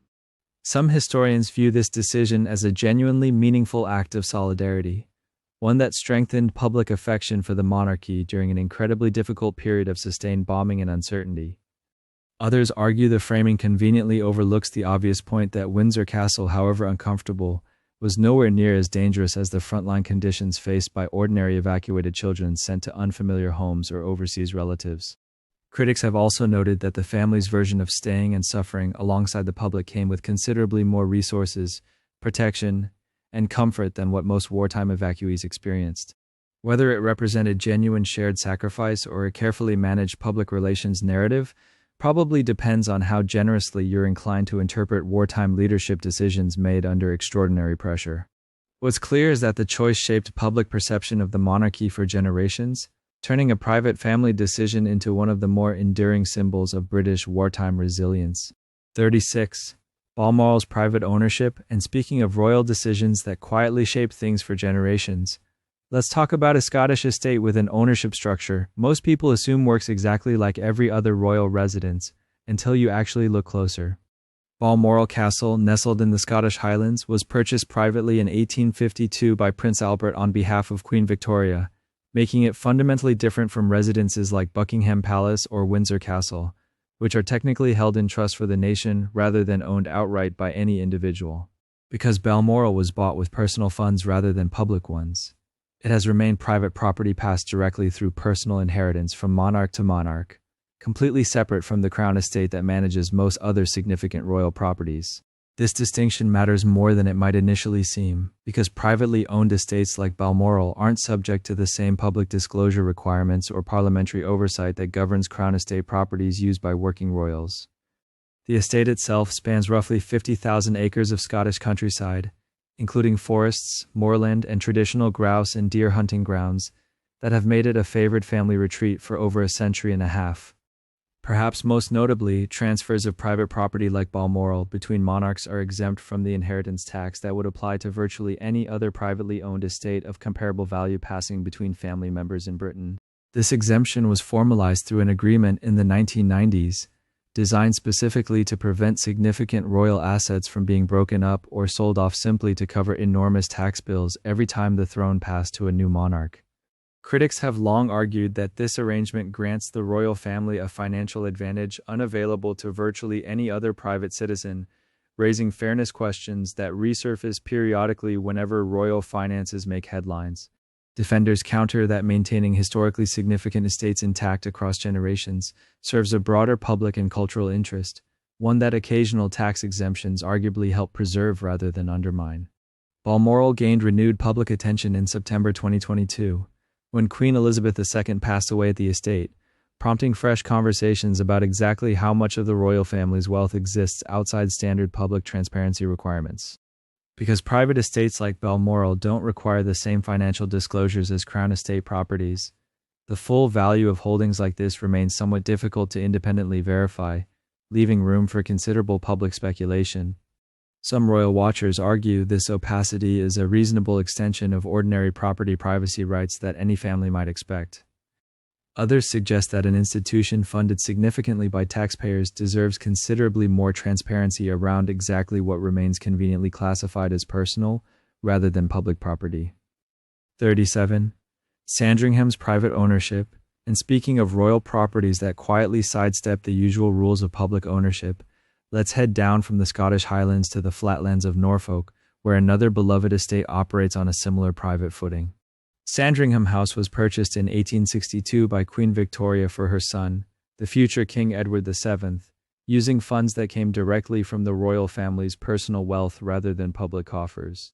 Because of that origin, Sandringham has remained privately owned by the monarch personally ever since, passed down through inheritance rather than held in trust for the nation the way Buckingham Palace technically is. The estate covers around 20,000 acres of Norfolk countryside, complete with farmland, woodland, and gardens that have been shaped and reshaped by successive generations of royals according to their own personal tastes. What Sandringham is perhaps best known for, though, is its role as the traditional gathering place for the royal family's Christmas celebrations, a custom that dates back generations and has become something of a fixture in the British cultural calendar. Every December, extended family members converge on the estate for the holidays, culminating in the now familiar image of royals walking to church on Christmas morning while photographers and well-wishers gather along the route. Because Sandringham is privately owned, it benefits from the same kind of financial and legal separation that estates like Balmoral enjoy, meaning it sits outside the more heavily scrutinized Crown estate structure that funds and oversees many of the family's working residences. That distinction becomes particularly relevant during discussions about royal finances, since privately held estates aren't subject to the same disclosure requirements that apply to publicly funded properties used for official duties. Critics have periodically raised questions about exactly how much of the royal family's overall wealth is tied up in estates like Sandringham, arguing that the private label allows significant assets to remain conveniently outside public accounting, even though the family's public role is heavily subsidized by taxpayers. Supporters counter that Sandringham, much like Balmoral, represents personal family history rather than institutional wealth, and that treating it any differently would be an unreasonable intrusion into private property rights that any family might expect to enjoy. The estate has also occasionally drawn attention for its shooting parties, a tradition dating back to Edward VII's era that continues to this day, sometimes generating criticism from animal welfare groups concerned about the scale of the hunts held there. Queen Elizabeth II spent considerable time at Sandringham throughout her life, and it became particularly associated with her later years, when she would typically relocate there for extended winter stays away from the more public demands of London. Whether Sandringham's private status is simply an unremarkable quirk of 19th century property law, or a convenient loophole that keeps significant royal wealth outside modern transparency standards, depends largely on how charitably you're inclined to view centuries-old inheritance arrangements. What remains consistent, though, is that Sandringham continues to function as both a working country estate and a powerful symbol of royal tradition, wrapped in the same quiet privacy that seems to follow so many of the family's most cherished properties. And if private estates raise questions about where personal wealth ends and public function begins, The way the family actually travels between these properties raises a similar set of questions entirely on its own. 38. Royal train travel. The royal train has been quietly rolling along British rail lines since Queen Victoria's reign, when she became the first monarch to regularly use rail travel as a means of moving between residences and public engagements. Over the decades, the train evolved into a specially outfitted convoy of carriages, complete with private sleeping compartments, meeting rooms, and dining facilities designed specifically for royal comfort and security during official journeys. Today, the train remains available for use by senior royals attending engagements around the country, particularly when overnight travel makes arriving fresh and rested for public appearances more practical than driving or flying. Maintenance and operation of the train falls under the royal household's travel budget, which is publicly funded through the sovereign grant, meaning taxpayers directly cover the costs associated with keeping this rather old-fashioned form of transport running. That funding arrangement has made the train a fairly regular target of scrutiny whenever the sovereign grant's annual accounts are published, since the reported costs per journey have sometimes reached tens of thousands of pounds, for what critics point out could often be accomplished through considerably cheaper means of travel. Defenders of the practice argue that the train offers genuine security advantages, allowing royals to travel discreetly without the logistical complications that come with airports or public roads, while also serving as a rolling piece of living history that connects the modern monarchy to its Victorian origins. Others have suggested the real justification is largely sentimental, pointing out that helicopters or scheduled flights could accomplish the same travel needs for a fraction of the reported expense. Reports over the years have periodically highlighted specific journeys, single overnight trips costing several times more than a standard commercial flight would for the same route, fueling recurring headlines about royal spending during periods when public finances are under particular strain. Buckingham Palace has generally defended the expense by emphasizing security requirements and the practical benefits of overnight travel for engagements requiring early morning arrivals in far-flung parts of the country. Some royal commentators have suggested the train may eventually be phased out entirely, citing both the expense and the logistical challenges of maintaining aging carriages built for a very different era of rail travel. Others believe it will likely continue in some limited form, precisely because of its symbolic value as one of the more visibly nostalgic connections to centuries of royal tradition. Whether the royal train represents a reasonable security tool or an expensive holdover from a bygone era probably depends on how you feel about tradition competing against modern cost efficiency. Either way, it remains one of the more curious line items whenever royal finance reports become public.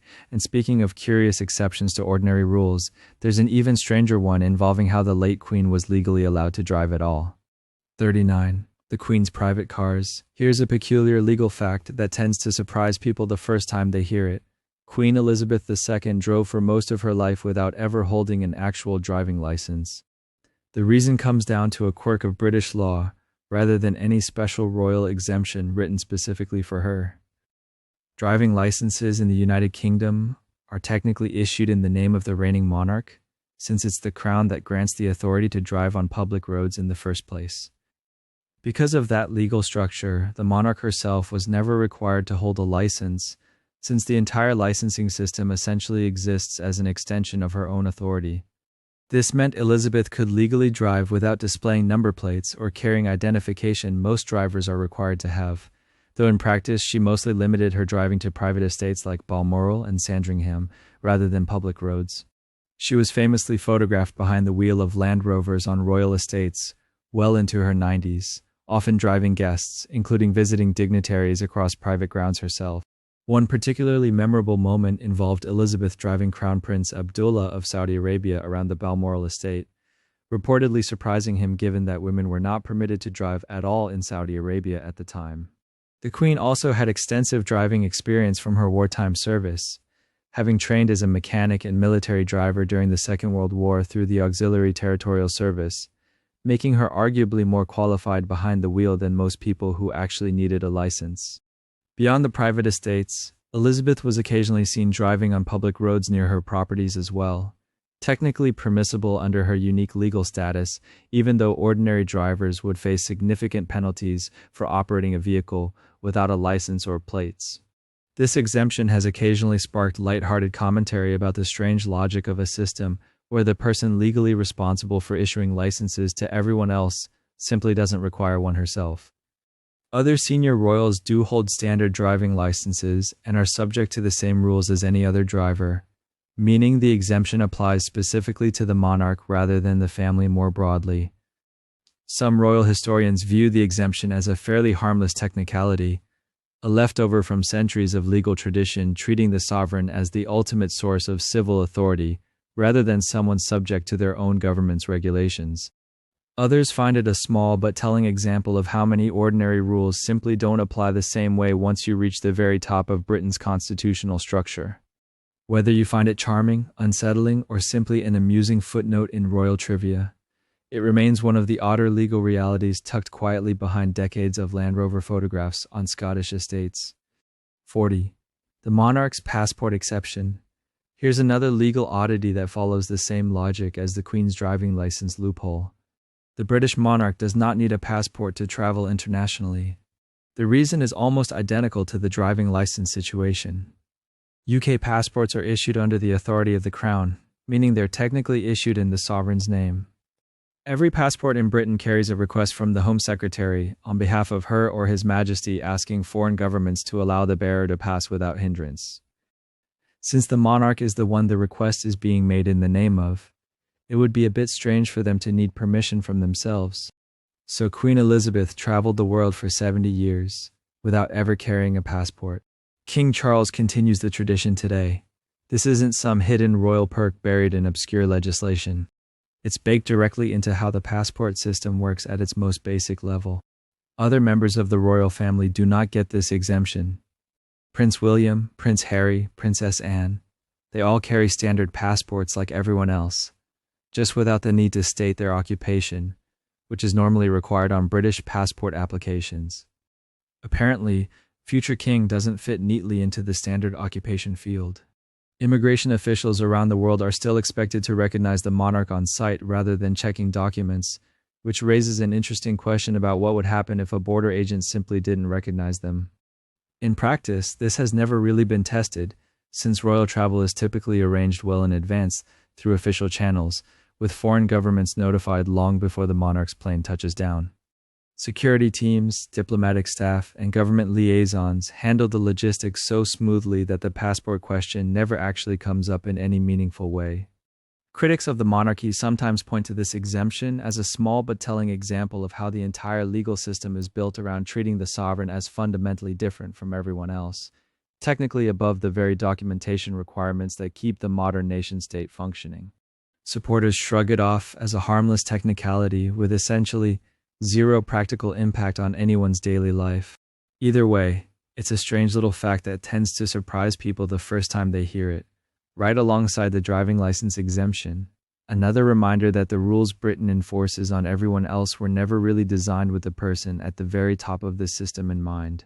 And speaking of rules that work differently once you reach the upper ranks of royal life, there's a whole category of titles the family holds that come with far more ceremony than actual combat experience.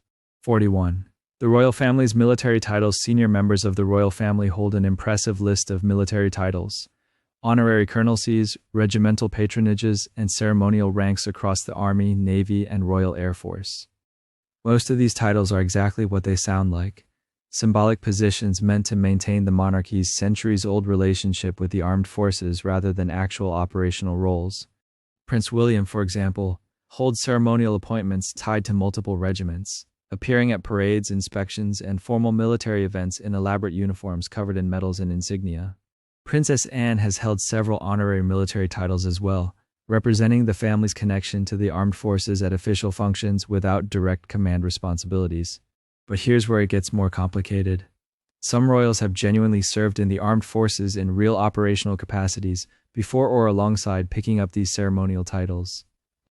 Prince Philip served actively in the Royal Navy during the Second World War, seeing real combat action before decades of largely ceremonial military association followed his marriage into the royal family.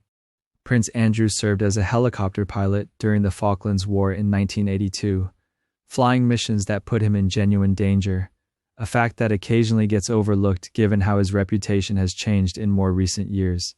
The blending of ceremonial and operational service creates a somewhat confusing picture for outside observers trying to understand just how military the royal family actually is. On one hand, you have genuine veterans who served real tours with real risk. On the other, you have younger royals inheriting largely symbolic titles that come with elaborate uniforms but no actual battlefield experience attached.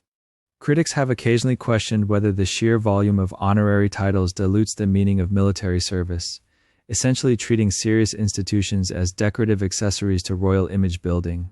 Defenders argue the ceremonial roles serve an important function, maintaining morale and connection between the monarchy and the armed forces that protect the country, regardless of whether the specific royal holding the title ever fired a weapon in service. The tradition dates back centuries, tying the crown symbolically to military institutions long before modern warfare made most of these appointments purely ceremonial in nature. Whether you see these titles as meaningful tradition or hollow theater probably depends on how much weight you put on symbolism versus lived experience. And speaking of royals whose military service went well beyond ceremonial uniforms and parade appearances, one member of the family actually served real combat tours that were kept secret for as long as possible. 42. Prince Harry's Afghanistan service. Unlike a lot of royal military associations that stop at ceremonial titles and polished uniforms, Prince Harry's military service involved real deployment to an actual war zone. In 2007, Harry was sent to Afghanistan for his first operational tour as a forward air controller, directing airstrikes against Taliban positions from the front lines. This wasn't publicized at the time. In fact, British media agreed to a media blackout specifically to protect his safety, since a member of the royal family serving in a war zone would obviously make him a significant target if his location became public knowledge. The arrangement held for about 10 weeks before an Australian magazine and a US website broke the story, forcing the Ministry of Defense to pull him out of Afghanistan early for safety reasons. Harry later admitted he was frustrated by the early withdrawal, insisting he wanted to complete his deployment like any other soldier in his unit. That wasn't the end of his military service, though. In 2012, Harry returned to Afghanistan for a second tour, this time serving as a co-pilot gunner flying Apache attack helicopters, one of the most demanding and dangerous roles in the entire British military. He spent several months flying missions, providing air support, and engaging in combat operations, a role that required serious technical skill on top of considerable personal risk. During this tour, Harry openly discussed having killed Taliban fighters during combat operations, a level of candor that was unusual for a royal and drew both praise for his honesty and criticism from those who felt such comments were inappropriate for a public figure in his position. Unlike many of the ceremonial military titles held by other royals, Harry's service in Afghanistan represented genuine operational risk, the kind of experience that shaped much of his identity long after leaving active service. He later became a prominent advocate for veterans, co-founding the Invictus Games, an international sporting event for wounded and disabled service members, drawing directly on what he experienced overseas and among fellow soldiers. Supporters point to his service as proof that royal military titles aren't universally hollow, arguing Harry's tours represent one of the more genuine examples of a modern royal actually experiencing the risks associated with military service rather than simply wearing the uniform for ceremonial appearances. Critics, meanwhile, have occasionally suggested his royal status meant he received special protections and considerations that ordinary soldiers in identical roles never would have gotten.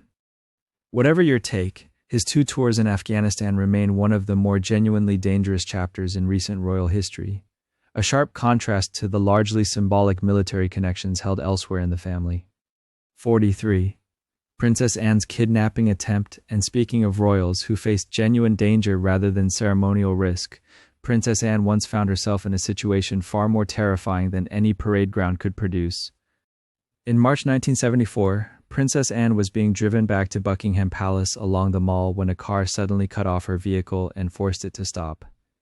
The man behind the wheel, Ian Ball, jumped out with 2 handguns and began firing, wounding her chauffeur, her bodyguard, a police officer who rushed to help, and a passing journalist. Ball approached Anne's car and reportedly demanded that she get out, apparently intending to hold her for ransom. Princess Anne refused. She stayed in the vehicle, grabbed the door from the inside, and physically resisted being pulled out, buying precious time while help arrived. Her calm under pressure has become one of the more quietly remarkable stories in royal history, a future king's aunt fighting off an armed kidnapper on a London street in broad daylight. Ball was eventually subdued and arrested. He was later found to be suffering from serious mental illness and was committed to a psychiatric hospital rather than sent to prison, a decision that avoided the more punitive legal consequences a standard criminal conviction would have carried. The attempted kidnapping exposed massive holes in royal security at the time. Anne had been traveling with minimal protection, given the seriousness of the threats members of the family could face, and the incident forced a significant overhaul of how royal protection officers operated going forward. Princess Anne herself famously downplayed the whole ordeal afterward, reportedly making dry, understated comments about the experience rather than dramatizing it, which only added to her reputation as one of the more unflappable members of the family. It's a strange footnote in royal history that doesn't get nearly the attention it probably deserves. An actual kidnapping attempt against a senior royal on a public London street, thwarted mostly through the willingness of one member of the family to simply refuse to cooperate with an armed attacker. And speaking of security failures within the royal world, Princess Anne's brush with an armed intruder in 1974 wouldn't be the last time an unauthorized figure managed to get shockingly close to a member of the family, though the next example took things somewhere far stranger, inside the walls of Buckingham Palace itself. 44. The 1982 Buckingham Palace intruder. If Princess Anne's kidnapping attempt exposed weaknesses in royal protection out on the streets, the next incident showed that the palace walls themselves weren't nearly as secure as anyone assumed. In July 1982, an unemployed decorator named Michael Fagan managed to climb over the perimeter wall of Buckingham Palace, scale a drainpipe, and enter the building through an unlocked window. This wasn't his first unauthorized visit either. Reports suggest he'd broken into the palace once before without being caught. This time, Fagan made his way through the building until he ended up inside Queen Elizabeth II's bedroom while she was asleep. According to widely reported accounts, the Queen woke up to find a stranger sitting on the edge of her bed. She reportedly stayed remarkably composed, engaging him in conversation while attempting to summon help, though palace security response was, to put it generously, painfully slow to arrive. A palace maid and a footman eventually intervened, and Fagan was escorted out and later detained. The entire episode became a massive embarrassment for royal security services, raising serious questions about how an intruder could breach multiple layers of protection and reach the monarch's private bedroom undetected. Fagan wasn't charged with breaking and entering the palace itself, since trespassing wasn't technically a criminal offense under the law at the time, a legal quirk that seems almost unbelievable given the setting. He was briefly committed for psychiatric evaluation instead. The incident triggered immediate reviews of royal security protocols, though some critics argue similar vulnerabilities have resurfaced in the decades since, suggesting the lessons from 1982 weren't fully absorbed. Fagan himself later described the encounter publicly on multiple occasions, and his account has become one of the most bizarre and oddly humanized stories in modern royal history. A stranger casually chatting with the Queen in her own bedroom while palace guards were apparently nowhere near where they needed to be. And speaking of years, the royal family would probably prefer to forget entirely. One particular year brought so much personal and public turmoil that the Queen herself gave it an unforgettable nickname. 45. The Queen's 1992 Annus Horribilis. By the end of 1992, Queen Elizabeth II decided the year deserved a name of its own, and not a flattering one. In a speech marking her 40th anniversary on the throne, she famously described 1992 as her Annus Horribilis, Latin for horrible year, a phrase that instantly became shorthand for one of the roughest stretches in modern royal history. The year began falling apart almost immediately. Prince Charles and Princess Diana's marriage, long rumored to be deeply troubled, was unraveling publicly, and the couple formally separated by the end of the year. Prince Andrew and Sarah Ferguson also announced their separation in 1992, adding another very public royal marriage collapse to the pile. Princess Anne, who had already lived through an actual kidnapping attempt nearly 2 decades earlier, finalized her own divorce from Mark Phillips that same year. Then, as if the family drama wasn't enough, a fire broke out at Windsor Castle in November 1992, one of the Queen's most treasured residences, destroying and damaging more than 100 rooms during a blaze that burned for roughly 15 hours. The repair costs were enormous, and the public debate over who should pay for it, taxpayers or the monarchy itself, became its own controversy, ultimately pushing the Queen to begin paying income tax voluntarily for the first time and opening Buckingham Palace to paying tourists to help cover the costs.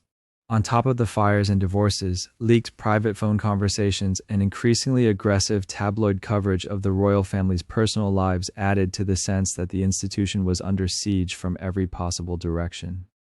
The Annus Horribilis speech itself became a rare moment of visible vulnerability from a monarch, typically known for stoic public composure, an acknowledgement that even the seemingly unshakable royal family could be worn down by a truly terrible run of luck.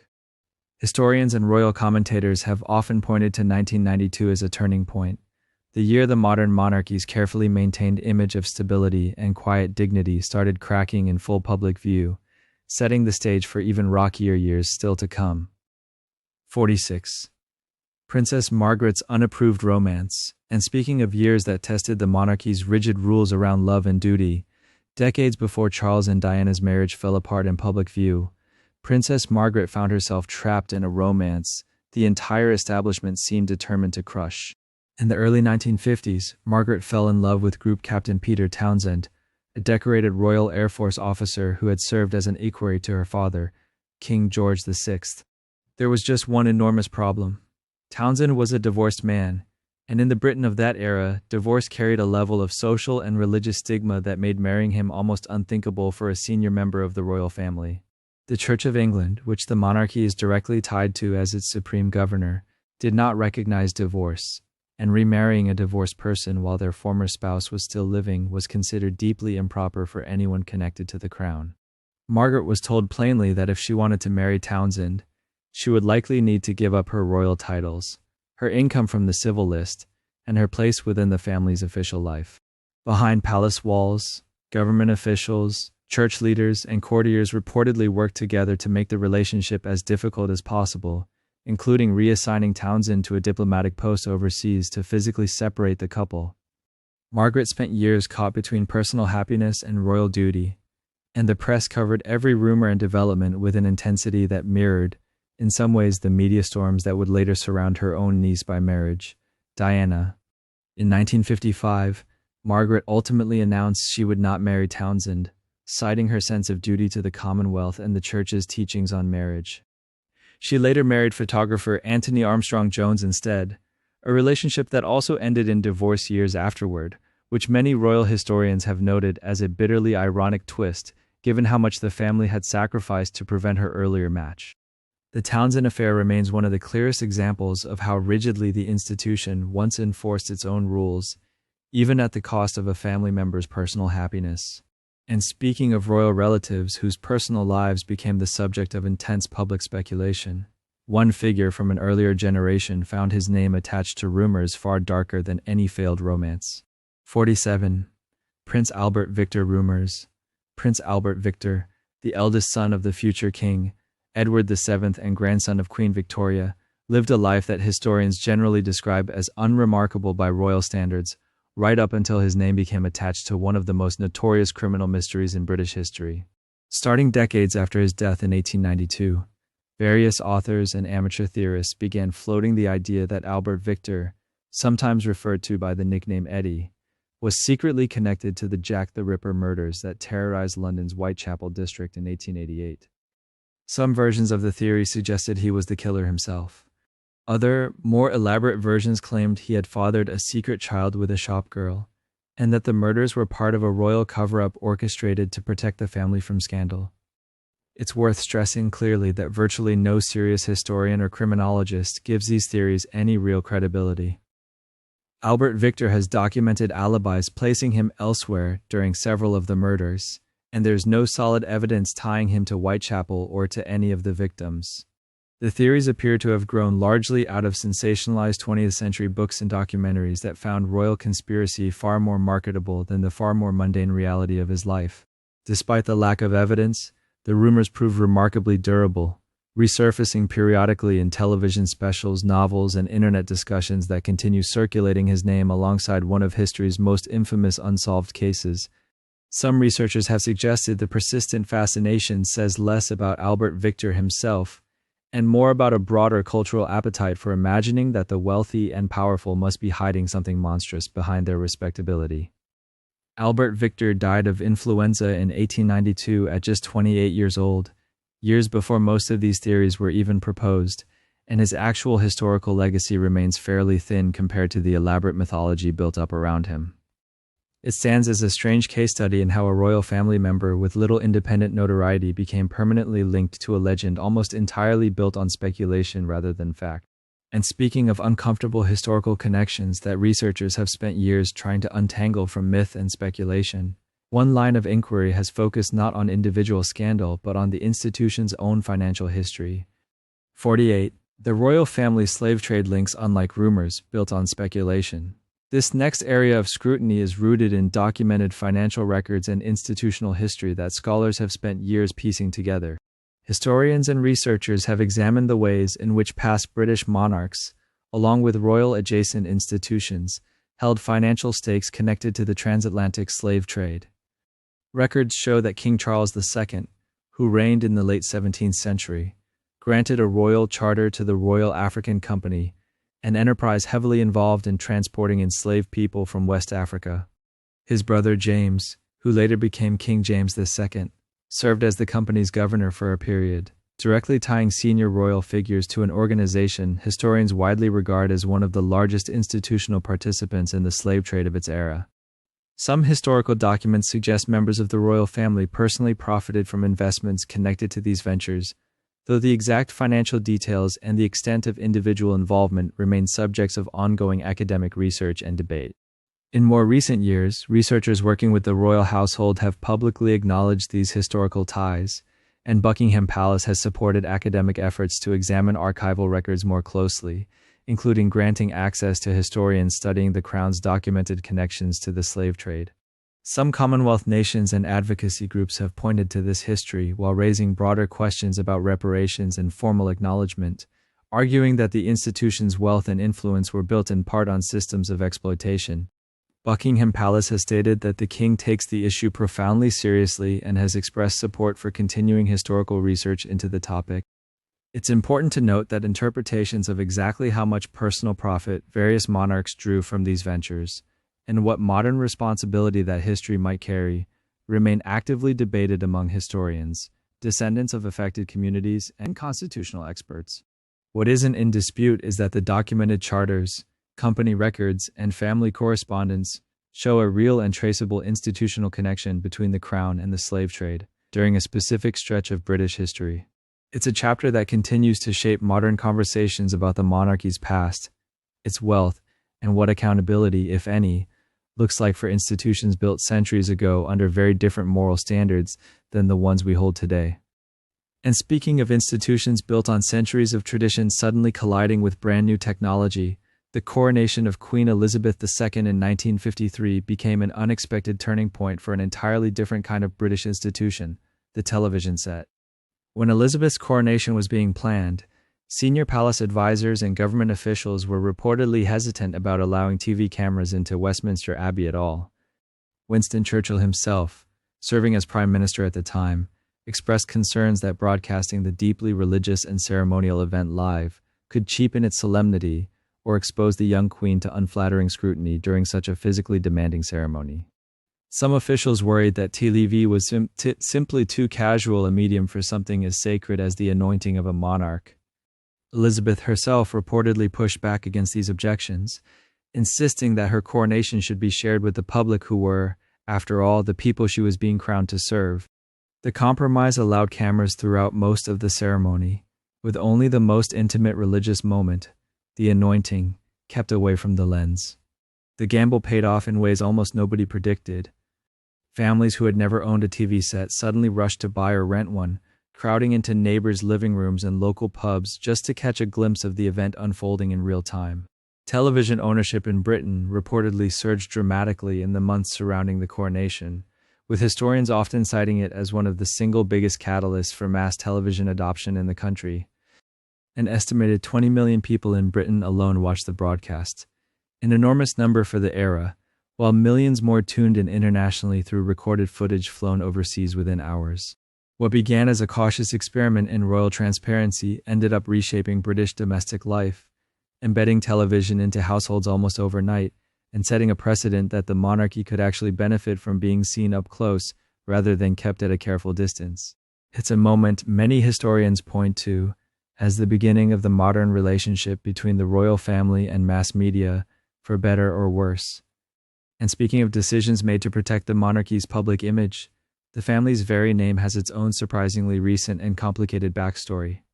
50. The royal family's name before Windsor. Most people assume the name Windsor has belonged to the British royal family forever, evoking centuries of castles, crowns, and continuity. But that name is actually a relatively modern invention with a very specific and slightly awkward origin story. For generations before the 20th century, the British royal family didn't carry the name Windsor at all. Following Queen Victoria's marriage to Prince Albert of Saxe Coburg and Gotha, the family's official house name became House of Saxe Coburg and Gotha, a distinctly German title reflecting Albert's own German royal lineage. This name carried on through Victoria's descendants, including her son King Edward VII and grandson King George V, without much public controversy for decades. Then World War I broke out in 1914, and Britain found itself locked in a brutal and increasingly bitter conflict against Germany. Having a monarch whose family name was literally German suddenly became a serious public relations problem. Anti-German sentiment swept across Britain, with some newspapers and members of the public openly questioning why their king carried a name associated with the enemy nation. In 1917, King George V made the calculated decision to change the family's name entirely, rebranding the dynasty as the House of Windsor, drawing on the name of Windsor Castle, one of the monarchy's oldest and most recognizably British residences. The change wasn't just cosmetic. Other German titles and family names connected to the royal household were also anglicized or dropped entirely during this period, as the family worked to distance itself from any perceived foreign loyalty during wartime. For 16 years, the family had operated under the Saxe Coburg and Gotha name before this rebrand quietly erased that German identity from public memory. Some historians have noted the irony that a family whose bloodline includes German and various other European royal lines could reinvent its public image so completely just by changing a name. The House of Windsor has remained the official family name ever since, so thoroughly embedded in British identity today that most people never stop to consider it's barely over a century old, born not from ancient tradition but from wartime necessity and some very careful public image management behind palace walls.